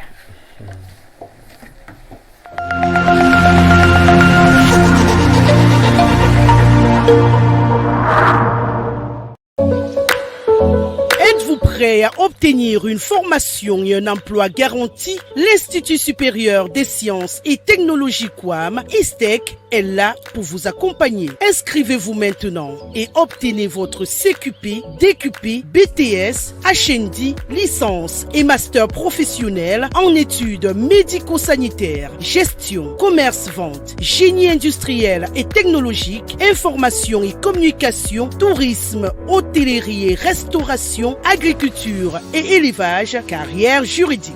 L'Institut supérieur des sciences et technologies QUAM, c'est des professeurs chevronnés, des programmes innovants et des installations de pointe. ISTEC, Institut supérieur d'excellence.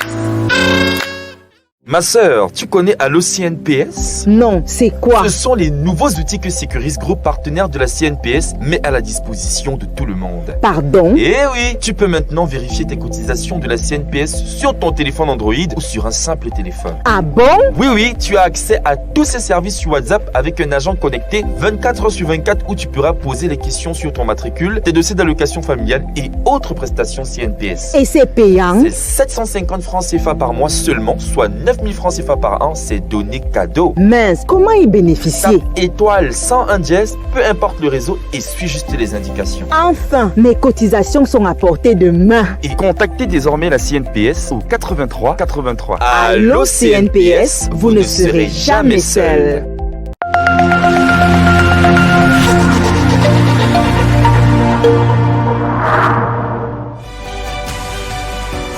Et je le disais à l'entame de cette émission, Michel Gabriel Toudiem, aujourd'hui, c'est le lancement officiel au Cameroun pour ce qui est de la formation professionnelle. Vous savez, chaque année, il y a lancement, comme il y a rentrée des classes. Là, c'est la formation professionnelle qui a été lancée. On sait que désormais, c'est un couloir très exploité. Beaucoup de privés ouvrent des structures de formation, que ce soit les CQP, les QP, les BTS et tout, pour former entre master, licence, pour former les Camerounais, question de soutenir un tout petit peu l'État du Cameroun. Donc, le lancement officiel de l'année académique pour ce qui est de la formation professionnelle, c'est aujourd'hui. Et nous, on a envie de se demander si aujourd'hui la formation professionnelle, au regard des réalités sur le terrain et dans nos différentes écoles, est encore un impératif. C'est un impératif? Quelle question? C'est un impératif, c'est même urgent. Vous imaginez que 10 millions de Camerounais ont atteint le seuil de la pauvreté? Vous imaginez que 45% de la population camerounaise vit avec moins de 1000 francs par jour? Vous imaginez que la fonction publique camerounaise ne recrute que 3,5% de la population? Est-ce que vous savez qu'au Cameroun, 90% des Camerounais sont dans le secteur informel? Les politiques publiques ont été abandonnées au profit des affaires périphériques. Qu'attend l'État pour réhabiliter les sociétés telles que la Sophie Bell, l'ONCPB, la Camsuco, la Camchic, la Bata, le Fonadel, le Crédit Agricole, tout ça, qui a été fermé pour des raisons de mauvaise gestion, de gaspillage et de détournement des fonds publics. Qu'est-ce que l'État attend pour réhabiliter ça et sauver la jeunesse de l'autodestruction? Donc la formation professionnelle est plus qu'un impératif, elle est urgente. Et puis, 18 milliards de francs CFA ont été perdus au Cameroun, liés aux 750 tracteurs abandonnés dans les broussailles des Bodova depuis le commerce agro-pastoral de 2011. Est-ce que vous le savez? Donc, ça veut dire que ce pays, n'est-ce pas, est en mal d'emploi pour la jeunesse. Mais ce n'est pas l'emploi qui manque. Ce qui manque, c'est quoi? C'est la bonne gouvernance. Ce qui manque, c'est la volonté politique, n'est-ce pas, de bien faire les affaires. Ce qui manque, c'est la bonne gestion, c'est la bonne gouvernance. Donc, il y a, n'est-ce pas, une nécessité urgente d'une conscience professionnelle nationale au Cameroun. D'accord. Donc pour vous, on devrait même plutôt aller de l'avant avec avec la formation professionnelle. Plus rapidement. Pour avoir le maximum de Camerounais. On reproche à cette formation aujourd'hui de ne pas être optimale pour certaines structures. Est-ce qu'il ne faille pas également faire le tri? Parce qu'on en a quand même qui nous forment, excusez-moi, le thème des têtes mal faites et pour mettre à disposition. Et puis à la fin, on en a qui ont des diplômes qui brandissent, mais en termes de contenu, pour celui qui porte le diplôme, on n'a rien. Est-ce qu'il n'y a pas un travail à faire quand même si on tient à tout prix à avoir ces formations? Non, moi je préfère même ceux-là qui ont ces diplômes-là, même si ce sont des diplômes à questionner. Je préfère encore ça. Parce que tout à l'heure j'ai compris parler de recyclage. C'est le président des photos qui parle de recyclage. Je vais un peu revenir sur les affaires de route là pour dire que ces chauffeurs-là qui sont des analphabètes, c'est pas grave. Si et seulement s'ils sont recyclés, ne serait-ce que trimestriellement. Mais chez nous les enseignants, on recycle les enseignants périodiquement. Moi je me fais recycler continuellement. Vous voyez? Donc, et puis, c'est ça qui fait que les Camerounais sont en train d'aller massivement au Canada, aux États-Unis, ainsi de suite. C'est ce problème-là. C'est ça, la jeunesse est abandonnée elle-même. D'accord. Monsieur le ministre, un impératif de former cette jeunesse. Est-ce qu'il ne faille pas également, on a vu encore récemment la dernière sortie du cette contradiction entre le ministre de la Santé et le ministre de l'Enseignement supérieur par rapport à la formation, notamment sur le cas de la formation sanitaire. On a envie de se dire quand même qu'il y a peut-être des points d'ombre qu'il faille restructurer pour s'assurer que cette formation professionnelle soit véritablement rentable pour l'État du Cameroun. Si tout le monde ouvre son école, parfois avec des formations inappropriées et que rien n'est fait, on se retrouve avec beaucoup de personnes qui nous brandissent. C'est vrai qu'on est dans un environnement où la diplômite occupe une place de choix.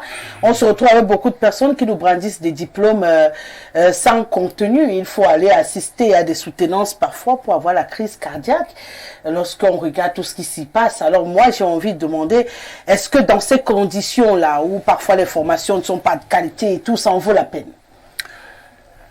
La formation professionnelle, c'est même le premier point qu'on devrait étudier. Exactement.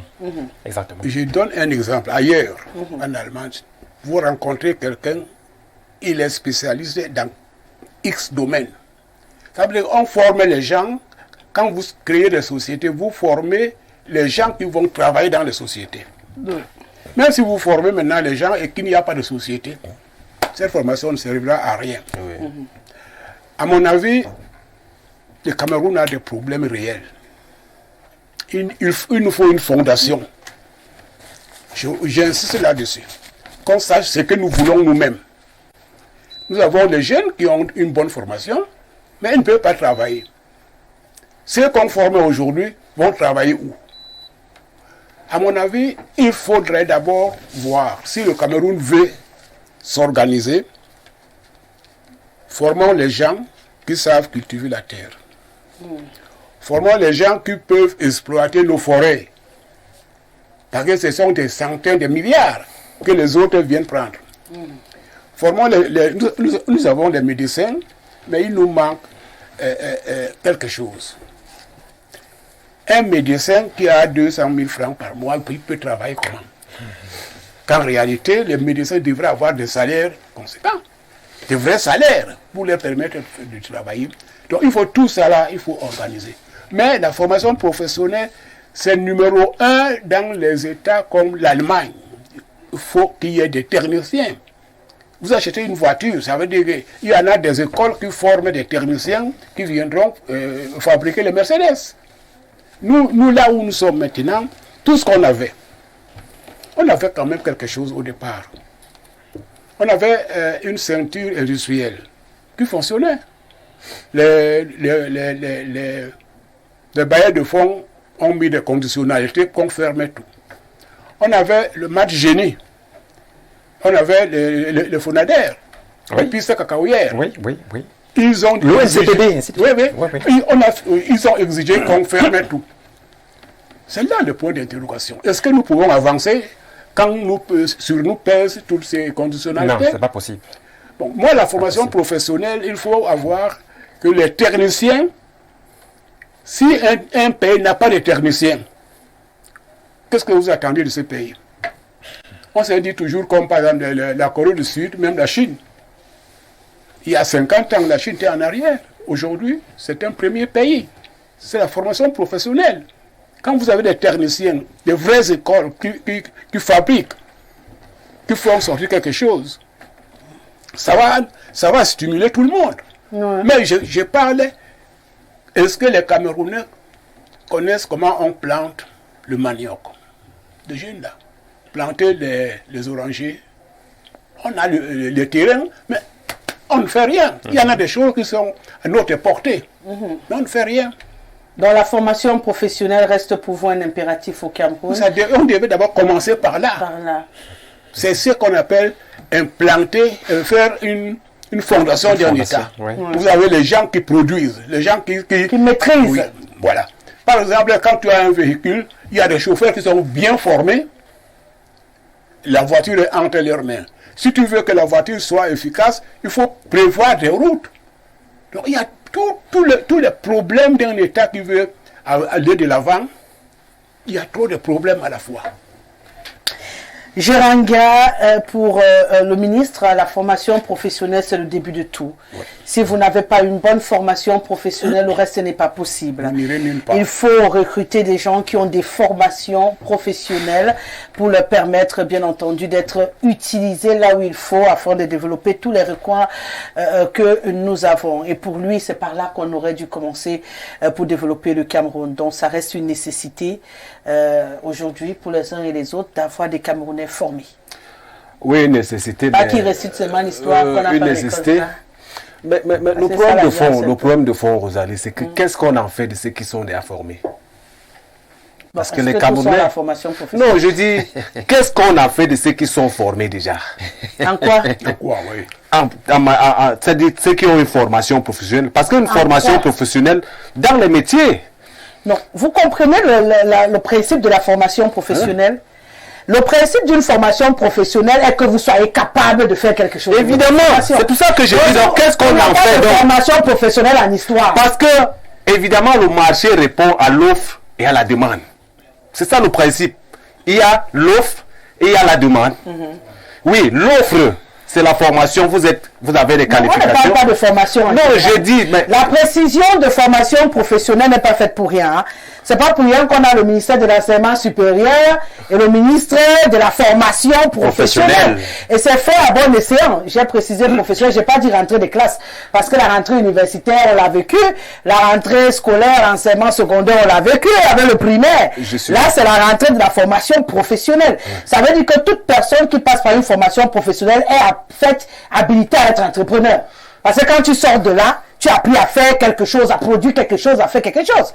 Donc si tu sors d'une formation professionnelle pour aller encore chercher, on va te recruter, c'est que tu as choisi ou tu as raté le coaching quelque part. Évidemment, mais ce n'est pas tout le monde qui est appelé à... Il y a certains métiers qui sont appelés... En fait, on va se former, après on revient encore s'asseoir, quoi. Le problème, c'est que c'est l'environnement. C'est l'environnement. Est-ce que l'environnement est propice à l'expansion vous arrivez donc à quelque chose qui peut créer évidemment, un souci à l'implémentation de ça. Il y a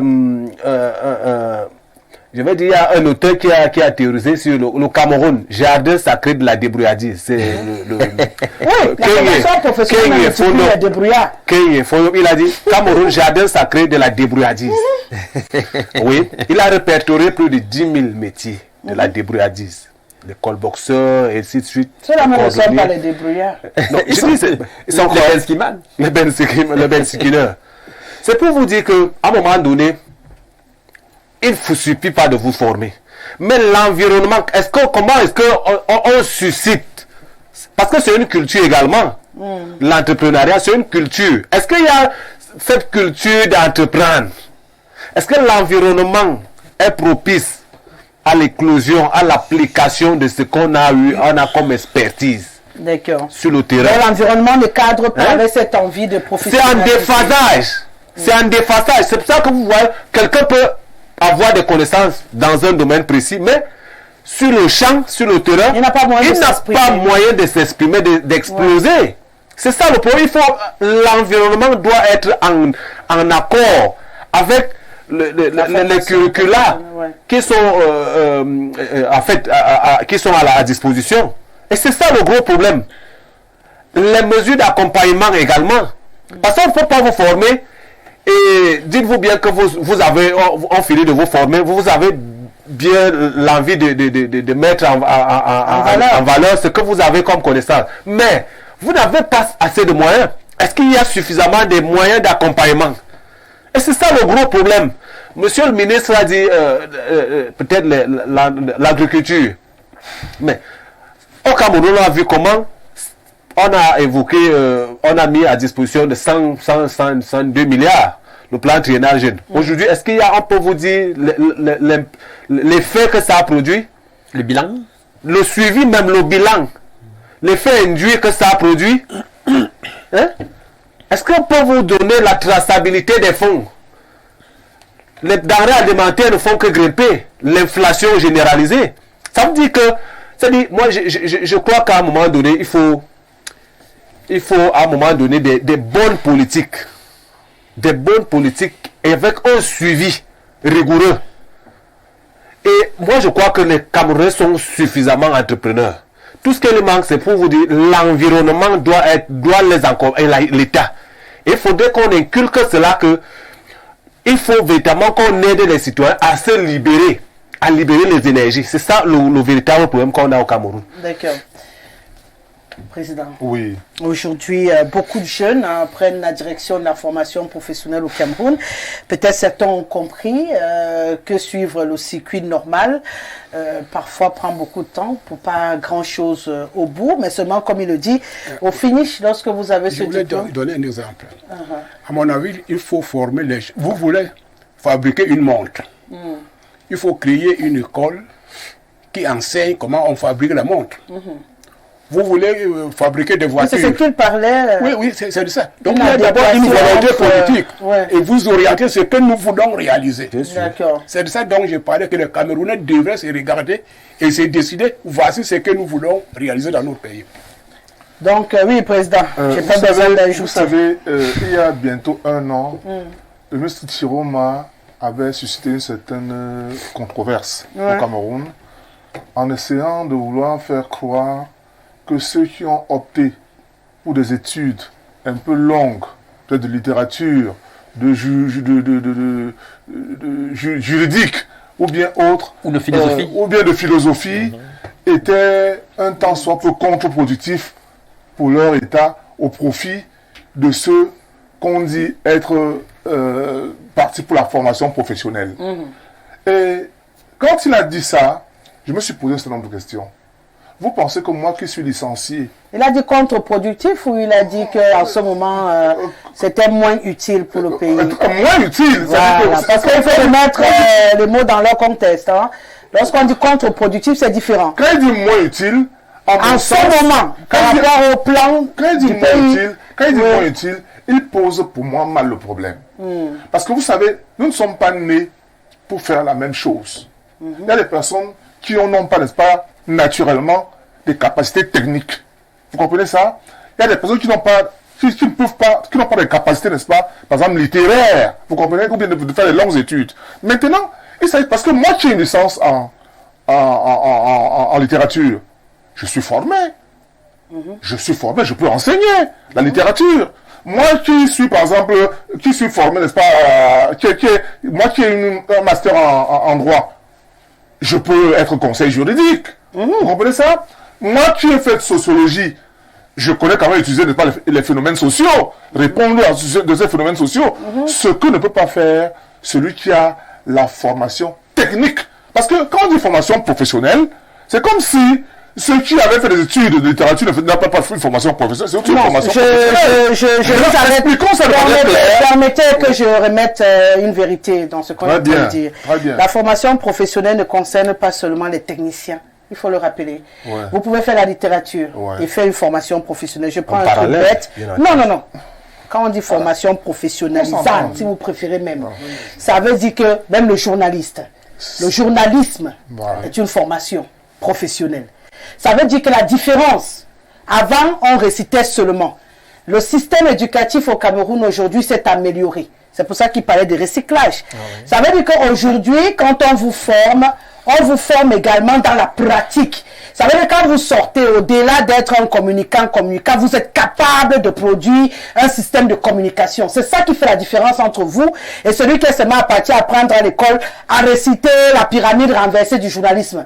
Donc quand vous sortez, vous êtes capable, au-delà d'enseigner, comme vous dites, de créer une maison de communication parce que vous savez de la base d'introduire jusqu'à la production d'un spot, parce que tout ça rentre dans la communication. Vous maîtrisez, comme on dit souvent. C'est ça la différence entre le littéraire qui va réciter et vous qui êtes littéraire qui aurez appris avec une formation professionnelle.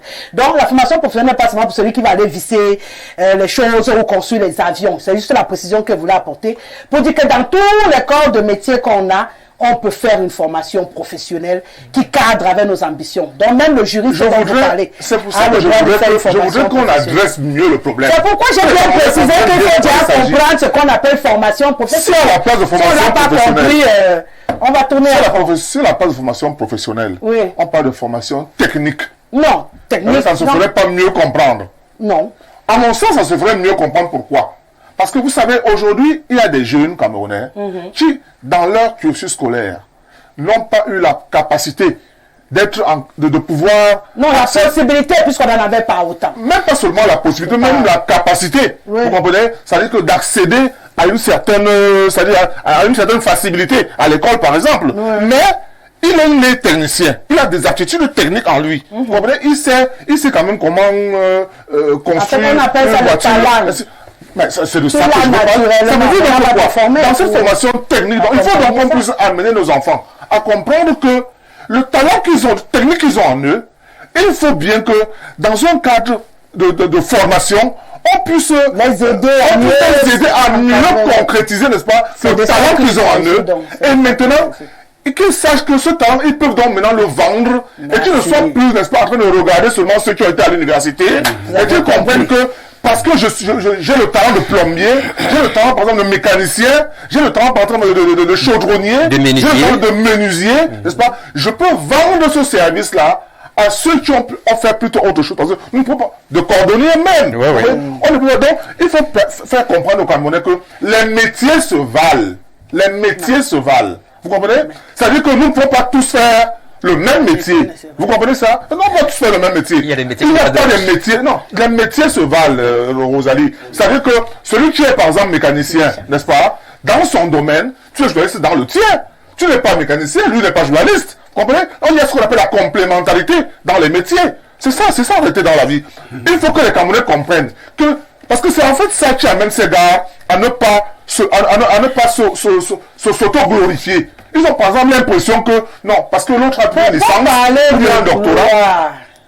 Est-ce qu'il n'y a pas un problème quelque part? On n'est pas en train de sortir du sujet. On ne sort pas du sujet, à mon sens. Hein. On ne sort pas du sujet. Pourquoi? Parce que beaucoup... Donc, si je veux bien comprendre, hein, oui. Pour vous, la formation professionnelle n'est pas nécessaire. Quelqu'un peut ne pas avoir de formation tant qu'il maîtrise son truc, ou il a le talent, n'est pas ce que je dis. Son don, c'est bon. Ce n'est pas ce que je dis. Ça veut dire qu'il faut tenir un discours à la jeunesse, n'est-ce pas? Pas dans un sens de conflit. Par exemple, je dis le ministre Chiroma, quand je l'avais entendu au départ, il avait semblé faire dire qu'il y en a qui peuvent être plus utiles que d'autres, par exemple. Et puis dans ce sens-là, je recomplète peut-être pour que vous compreniez mieux ce qu'il avait dit. Ça permet qu'on évolue. Oui, allons-y. Le ministre a parlé tout à l'heure de la vision d'un État. Non, je voulais dire de la projection. Donnez-moi une seconde, la question, quelle est votre profession? Voilà. La question conclue, qu'est-ce que tu sais faire? Par exemple. Je sais enseigner la langue française. Donc tu es enseignant. Je suis enseignant. Je sais enseigner la langue française. Oui, en fait, c'est de ça dont il s'agit. Qu'est-ce que tu sais faire? Parce qu'on parlait tout à l'heure de la projection d'un État. Ça veut dire que le ministre considère que pendant de longues années, on a appris l'histoire, on a appris la géographie, on maîtrise le monde, on sait écrire le français, on sait écrire l'anglais. Aujourd'hui, il juge que on va se projeter pour aller compétir avec les autres. Maintenant qu'on parle français, on parle anglais, on sait lire, on sait écrire, on sait faire quoi qui peut développer le pays. Alors il n'a pas dit que c'est inutile. Il a dit dans la vision qui est la nôtre aujourd'hui, c'est moins utile que les métiers professionnalisants. Donc, lancez-vous dans la maîtrise des métiers pour qu'on développe le Cameroun. Ne prenez pas ça dans le sens de dire que parler français n'est pas utile. On doit l'apprendre. Puisque les séances qu'on fait, on les fait dans la langue française, dans l'anglais. Mais seulement on vous dit qu'arrêtez de réciter les cahiers, passer à une autre étape. Donc ne faites pas le projet, on va passer toute la séance. Si c'est cela qu'on dit, on dit mal. Ce que moi je pense, c'est qu'il faut dire à la jeunesse camerounaise, sachez qu'il y en a parmi vous qui êtes nés avec des talents, des talents techniques, n'est-ce pas? Maintenant, il se trouve que nous, en tant qu'État, nous mettons à votre disposition des écoles de formation technique. Vous comprenez? Des écoles de chaudronnerie, des écoles de mécanique, et nous vous concernons, vous autres, donc, d'y aller. Et une fois que vous serez formés, vous serez utiles aussi à votre société, comme les autres. Donc, je ne veux pas que l'on soit tout dans une sorte de conflit pour dire que non, il faut... Bon, je crois, Président, que c'est vous qui avez le senti... Le mécanisme d'exclusion. Non, on va avancer. Je pense que c'est vous qui avez développé le conflit dans votre tête. Parce que le plus, c'est un tollé. Non. Tu as fait le tollé pour ceux qui voulaient en faire. Puisque jusqu'à aujourd'hui, on n'en parle plus. Je pense que c'est dans... J'ai l'habitude de dire que les complexes, c'est dans la tête. Si tu sais que la matière que tu as appris, tu es à l'aise dedans, tu l'exprimes bien, tu te sens bien dedans, si quelqu'un vient te dire que ça ne sert à rien, c'est pour lui. Je ne vois pas pourquoi tu bloques ta vie ou ton cerveau en disant, on a dit que peut-être le journalisme que j'ai choisi de faire, ou mieux, aujourd'hui j'ai viré en me disant la communication est encore mieux que le journalisme en termes de contenu. Je me dis oui, parce que les métiers évoluent, on crée de nouveaux métiers chaque jour. Quand on partait faire le journalisme, c'était faire la pyramide inversée et parler, c'était tout. Aujourd'hui, avec la communication qui est venue améliorer encore, la communication des organisations, ça va au-delà. Pourtant, c'est la même communication, c'est le même journalisme. Mais ça va au-delà. Avec ce plus-là, involontairement, tu as un plus que celui qui n'a fait que journalisme. C'est une évidence. Mais est-ce que ça te rend orgueilleux? Non. C'est pour ton propre savoir. Donc, il faudrait que les gens arrêtent de regarder. Ça crée des conflits inutiles. Vraiment. Tu peux pas faire, c'est pour toi. C'est toi qui veux te sentir bien. Tu maîtrises ton français. Tu maîtrises ceci. Tu veux apprendre à tourner ça. C'est ton problème. Maintenant, on vous dit que chercher les choses qui vont aider le pays, c'est assez développé. Si autant là, quelqu'un a fait la philosophie, jusqu'il a même le doctorat en philosophie, lui, on a fini de citer les Descartes et tout, on les maîtrise. Hein? Maintenant là, professionnaliser ça afin de rendre ça quelque chose qui peut être utilisé de palpable et de concret. Comment tu peux faire pour que ta philosophie aide ce pays? Non. Si tu ne trouves pas comment faire, c'est que tu as le métier qui ne nous sert à rien. Merci beaucoup, madame. Non, je suis pas en train de poser ça, de dire la vision que voudrait avoir l'État du Cameroun aujourd'hui. Il faut que chacun s'approprie cette façon de voir. C'est ton métier, toi-même tu tournes ça comme ça ne sert à rien. Toi-même tu sais que ça ne sert à rien. Oui, Richard. Un pays peut à un moment donné, en fonction de sa vision, estimer qu'il y a certaines actions qui sont considérées comme prioritaires. Et aujourd'hui, on a quand même l'impression que la philosophie de la professionnalisation est quelque peu un peu un fiasco. Parce que je peux vous assurer qu'il y a beaucoup, comme l'un des copanélistes a dit tout à l'heure, de personnes qui se sont fait former, qui ont un métier, mais qui sont aux abois, s'il faut le dire comme ça. Quel est le problème, en fin de compte? C'est qu'en fait, pour que cette professionnalisation puisse révéler toute son importance, il faudrait qu'elle soit intégrée dans un projet, une vision politique globale, bien calibrée, bien organisée. Je prends un exemple plus simple. C'est que, lorsque vous regardez, par exemple, le fait que, à partir des années 2009, 2010, 2011, le Cameroun a commencé à former des ingénieurs dans le domaine des mines, des extractions minières. Et le Cameroun avait en vision, en projet, de lancer l'exploitation de certaines mines autour de 2014, 2015 et autres. Mais, jusqu'à aujourd'hui, ces projets sont encore en cours. C'est pour ça que je dis, le véritable problème de ce fiasco-là naît un peu, pour moi, de l'échec de la mise en œuvre de la stratégie de développement que le gouvernement voulait mettre en œuvre. Il y a beaucoup de profils professionnels qui sont mis sur le marché. Est-ce qu'effectivement, c'est le besoin en entreprise qui définit le profil à développer dans les écoles de formation. Et il faut relever une chose. Il faut relever une chose, c'est que tout ce profil-là ne prédispose pas forcément à l'auto-emploi. Il faut le dire comme ça. Je prends un exemple plus simple. Si vous avez un master professionnel en analyse médicale ou quelque chose comme ça, ça c'est une banale. Est-ce que vous pensez que c'est aussi évident que ça de créer son propre laboratoire? Non. Est-ce que ce serait aussi évident d'obtenir l'agrément, n'est-ce pas, la certification de ces laboratoires? D'abord en termes de la qualité des équipements. Il y a un seul équipement, une seule machine peut vous coûter plus de 100 millions. Vous allez le trouver où? Donc, c'est quelque chose qu'il faut mettre dans une vision plus globale. Et il faut effectivement faire attention parce qu'aujourd'hui, les gens, en prenant le concept, essaient un peu de faire n'importe quoi et finalement en fait un instrument d'arnaque. Des gens créent des écoles, des instituts privés, forment les gens qui... J'ai des amis qui sont formés par exemple dans des juristes qui sont le droit spécialisé dans des industries extractives. Quelque chose comme ça. Et c'est des millions qu'il faut débourser pour faire cette formation. Aujourd'hui, ils sont au chômage, ils pleurent, les parents se plaignent. Donc, il y a une vérité. Pour que cette formation professionnelle, qui est si indispensable, qui est fondamentale, ait tout son sens, il faut qu'il y ait à côté un effort conséquent pour, si vous voulez, développer les opportunités à saisir pour la mise en œuvre, pour la valorisation de ces talents. Sinon, ça sera de l'arnaque, comme on le dit. Parce que souvent, lorsqu'on parle de formation professionnelle, on a l'impression que il va s'agir de former des gens qui vont arranger les motos au quartier, venir arranger. Voilà. C'est beaucoup plus difficile. Lorsque vous avez quelqu'un qui est, par exemple, un ingénieur en maintenance industrielle et productive, vous savez ce qu'il fait? On le forme pendant 3, 4 ans à maîtriser le fonctionnement de ces gigantesques machines que vous avez dans les usines, dans les grandes. Il maîtrise comment ça fonctionne. Donc, il n'a pas été formé pour aller mettre coller les roues de moto là au quartier pour gagner les 1000 francs. C'est pas ça son job. S'il part sur ce travail, il est sous-employé. Donc, je dis, la vision, elle est globale. Et je dis, la stratégie SDN 30, quoi. Vous savez, vous entendez des choses comme ça, ça a échoué. Donc, je dis, il faut que les Camerounais comprennent que on est floué. On a besoin du champ neuf au sommet de l'État. On a besoin du champ neuf au sommet de l'État, capable de stimuler, pour moi, le tissu économique ou l'économie tout simplement de ce pays. Vous avez besoin des entreprises pour, par exemple, créer des structures qui sous-traitent certaines entreprises, qui peuvent faire ceci. Mais s'il n'y en a déjà pas, vous allez faire comment? On a lancé, c'est pour ça que le régime en place avait lancé ce qu'il appelle le projet structurant, espérant créer un climat qui puisse attirer les investisseurs, lancer les barrages sur le type pour fournir l'électricité, lancer le projet d'autoroute, mais tout ça est où? Ça a échoué.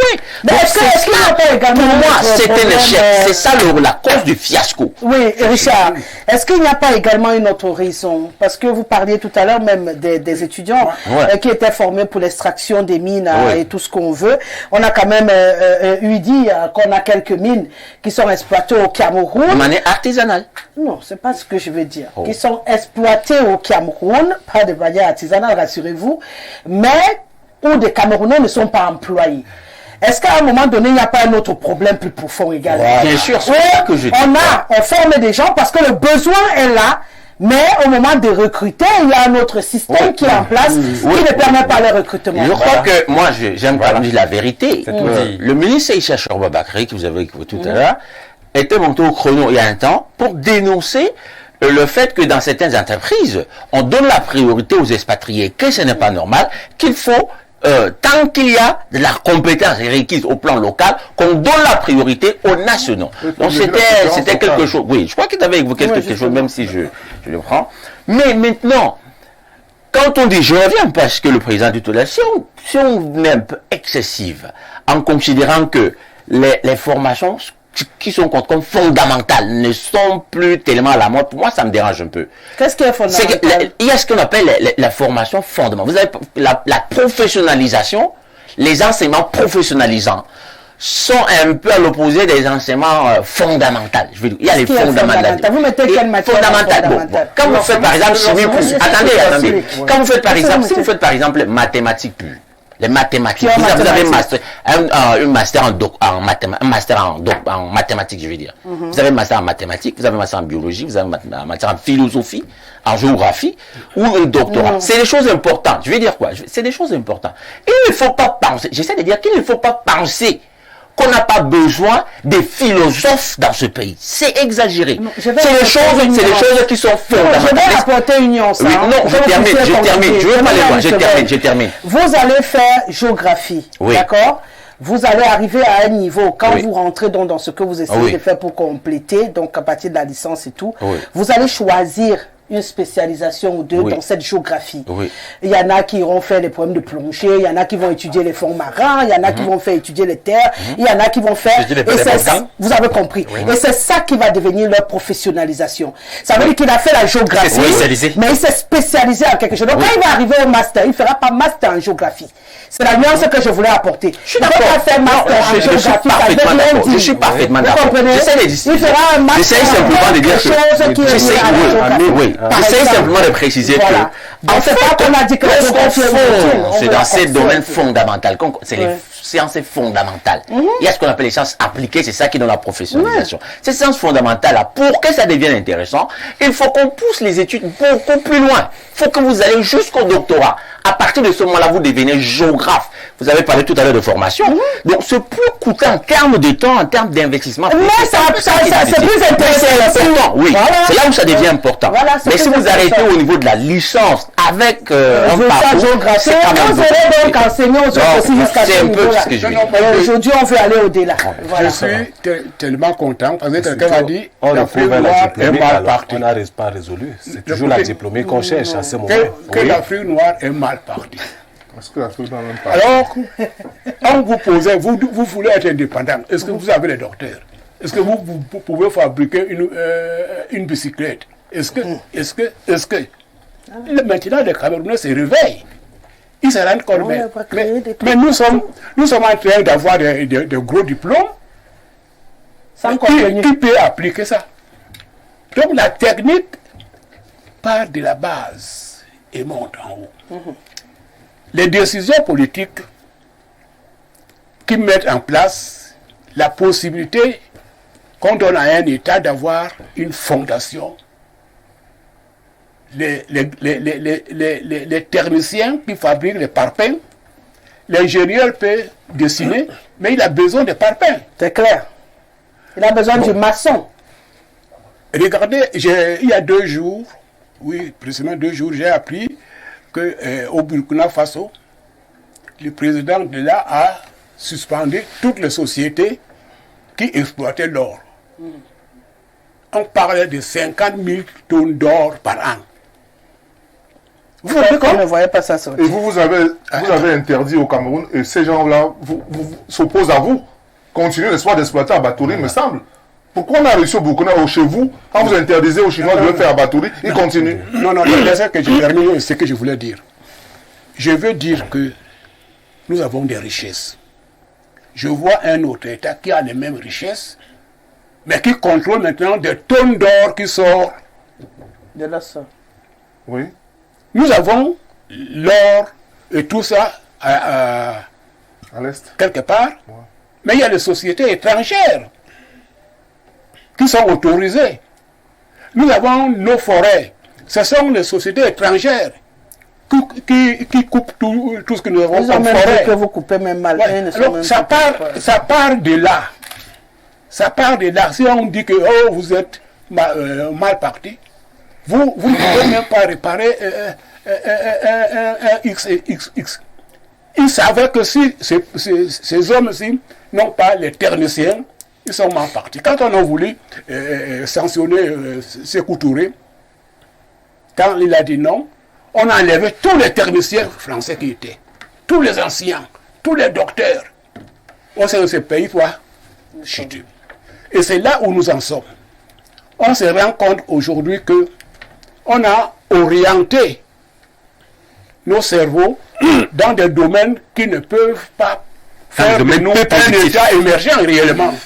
Vous êtes émergent quand vous dites que cet appareil s'est fabriqué par nous-mêmes. Là, on est capable. On n'a rien, on ne fabrique rien, on n'a rien, et ça fait des années. C'est aujourd'hui qu'on se rend compte que, mais quoi? Formation professionnelle, mais qui va enseigner cette formation professionnelle? Ça part de là. Ça part de là. Nous sommes très mal partis. Et nous sommes très mal gérés. Et nous avons cogné la tête contre le mur. Je donne des exemples concrets. On avait le Funader. Il n'y a plus. Les pistes de cacaoyères. Le match génie. L'ONCPB.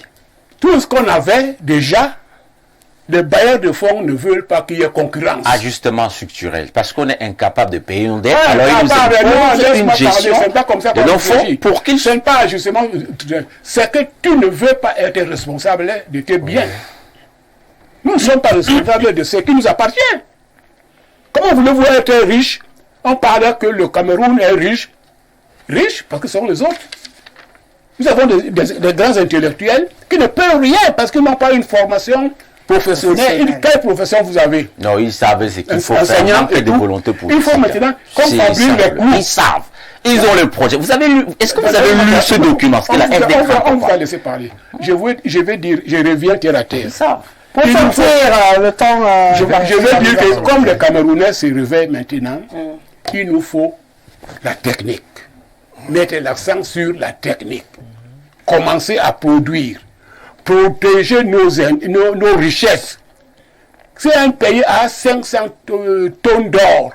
Nous pouvons avoir même 50 000 tonnes d'or aussi. On en a. Mais quand c'est entre les mains des autres, nous ne serons jamais riches. Et on aura toujours des problèmes. 30 secondes. En fait, moi, je crois qu'il y a un manque de vision qui caractérise le système en place. Parce que c'est ça la conséquence directe aujourd'hui. Voilà. Parce qu'un État qui se veut sérieux planifie à court, à moyen et à long terme. On se dit, dans 50 ans, on aura besoin de tel nombre d'ingénieurs en tel nombre d'électriciens, tel nombre de médecins en spécialisés. Et donc, on met des politiques publiques en place pour former ces gens, pour former les gens et les moyens d'accompagnement, donc des centres d'incubation. Et c'est ça qui manque aujourd'hui, donc la vision prospective, c'est ça qui nous manque. D'accord. En réalité, aujourd'hui, Rosalie, l'État se dépense dans la mise sur pied des centres d'incubation dont tu parles là. C'est-à-dire que permettre à nos jeunes d'intégrer les centres de formation technique. Vous comprenez? Mais ça n'a pas commencé qu'aujourd'hui, Rosalie. On a eu des lycées techniques au Cameroun, n'est-ce pas? On a même Polytechnique. On a Polytechnique au Cameroun. Mais aujourd'hui, nos produits de Polytechnique, quand vous les regardez vraiment depuis qu'ils existent au Cameroun, la main de l'État, c'est où sur ces gens qui sont sortis de Polytechnique là, pour être ceux-là qui seront des modèles qui vont stimuler, n'est-ce pas, les autres pour les amener à comprendre que la formation technique est ce qu'il y a de meilleur pour eux. Or, ces garçons de Polytechnique, on les abandonne à eux-mêmes, on ne les soutient pas, on ne les accompagne pas dans la création, n'est-ce pas, d'entreprises techniques, pour, n'est-ce pas, créer des possibilités de recrutement de la jeunesse montante. Bien sûr, c'est qui décourage un peu. Oui, je voudrais un peu aborder dans le même sens que le président de Fossé-Quin pour dire que dans comme il fait allusion, n'est-ce pas, aux produits de Polytechnique qui ne servent plus à grand-chose, alors que c'était... Pas qui ne servent plus, on n'utilise pas. On n'utilise pas, donc ils ne servent plus à grand chose. Non, pas qu'ils ne servent pas. C'est le problème. Puisque pour qu'ils servent, il faut qu'on les utilise. Voilà. Pour qu'ils deviennent utiles pour la nation. Alors tout à l'heure, M. Richard disait que la stratégie SDF 30 a échoué. Et je voulais donc dire que c'est tout ce que nous disons là. C'est l'échec de tout ce que nous disons là qui est à l'origine du phénomène des microbes qui a cours actuellement à Douala. Vous voyez? Ça veut dire que la jeunesse, n'est-ce pas? La jeunesse est livrée à elle-même et ne peut que, n'est-ce pas, utiliser les chemins du banditisme, de la débrouillardise, n'est-ce pas, des agressions, ainsi de suite. Vous voyez? Vous voulez me justifier le phénomène des microbes? Ce n'est pas une... Pourquoi est-ce que quand on parle ce n'est pas la justification, ce sont les facteurs de causalité. Qu'est-ce qui a abouti à ça? Non, je voudrais quand on continuer en disant que la justification... Allez-y, Michel Gabriel. C'est-à-dire que ça avait les larmes aux yeux que je parle de ce phénomène des microbes. Non, on ne serait pas à l'ordre du jour. Vous comprenez? Ce n'était qu'un passage. Vous voyez? Donc, c'est pour dire que ce phénomène des microbes, n'est-ce pas, est la conséquence de cette gabégie, de cette malgouvernance dont on parle là. Vous voyez? Et non seulement je suis fier, n'est-ce pas, des mesures prises par le gouverneur du littoral pour juguler ce problème, mais il faut dire que ces jeunes sont abandonnés à eux-mêmes. Ils n'ont pas d'emploi. Et beaucoup d'enseignants sont même formés. On dit formation professionnelle. À quoi sert cette formation? Lorsqu'on est formé, lorsqu'on a des diplômes professionnels, et il n'y a rien à faire. Les opportunités, il y a parlé de septennat d'opportunités. C'est terrible. C'est grave. Le contenu des enseignements devrait être adapté à nos réalités environnementales pour un savoir-faire au lieu de ce savoir en diplômite, à nous montrer une jeunesse moutonnière. C'est Thomas Massoc qui, dans son message, d'une certaine manière, rejoint un peu ce que vous avez dit sur ce plateau. Bonsoir Rosalie, à ton panel. Notre problème est que le pourcentage des gens qui vont faire les études dans les sciences sociales est très élevé ici. Les gens sont formés pour prendre service. Or, nous devons former plus de Camerounais dans les domaines techniques qui créent la richesse. Le but étant de rendre le pays autonome et de ne plus acheter tout de l'extérieur. Pour cela, il nous faut des nationalistes à la tête de notre État. C'est Hilaire de Niga qui nous écrit. Je ne vais pas prendre beaucoup, vraiment, sorry. Bonsoir Madame Rosalie, Monsieur l'ancien ministre du Travail, pourquoi vous n'avez pas créé la Société pour la jeunesse? C'est Papy de Bastos qui pose la question. Je réponds. On a créé 17 centres de formation. C'est sur papier. Personne n'a continué de les mettre en place. Très bien. Voilà. Ça reste sur le papier. Merci à vous 5 d'avoir été là ce soir. Merci Richard Tobolba. Ça va très vite quand c'est bon. Merci Géranga. Merci Michel Gabriel Tudière. Merci Monsieur le ministre Simon Bila. Et merci Président Jean-Colès Ndefosoka. Je vais vous quitter. Je vous reviens lundi. Demain, vous serez en compagnie de Stéphane Mbarga pour la dernière sortie de la semaine. Bien entendu, Ismaël était derrière les caméras encore ce soir. Guy Fernand a mixé cette émission, j'ai envie de dire, a même réalisé cette émission parce qu'il était au four et au moulin. Merci beaucoup Frangin. On va également dire merci à Jean Matin Kielfak. Je vous laisse donc en compagnie de Delonis Ndiele pour le journal en anglais. Karine Okomo sera là à 20h pour le journal en français. Et puis Affiche Sport, ce sera à 21h, le rendez-vous sportif sur Info Télévision. Quant à moi, je vous souhaite de passer un très très bon week-end. Sortez couverts, il y a les maladies dehors. Respect, monsieur Doneva. À lundi. Ok.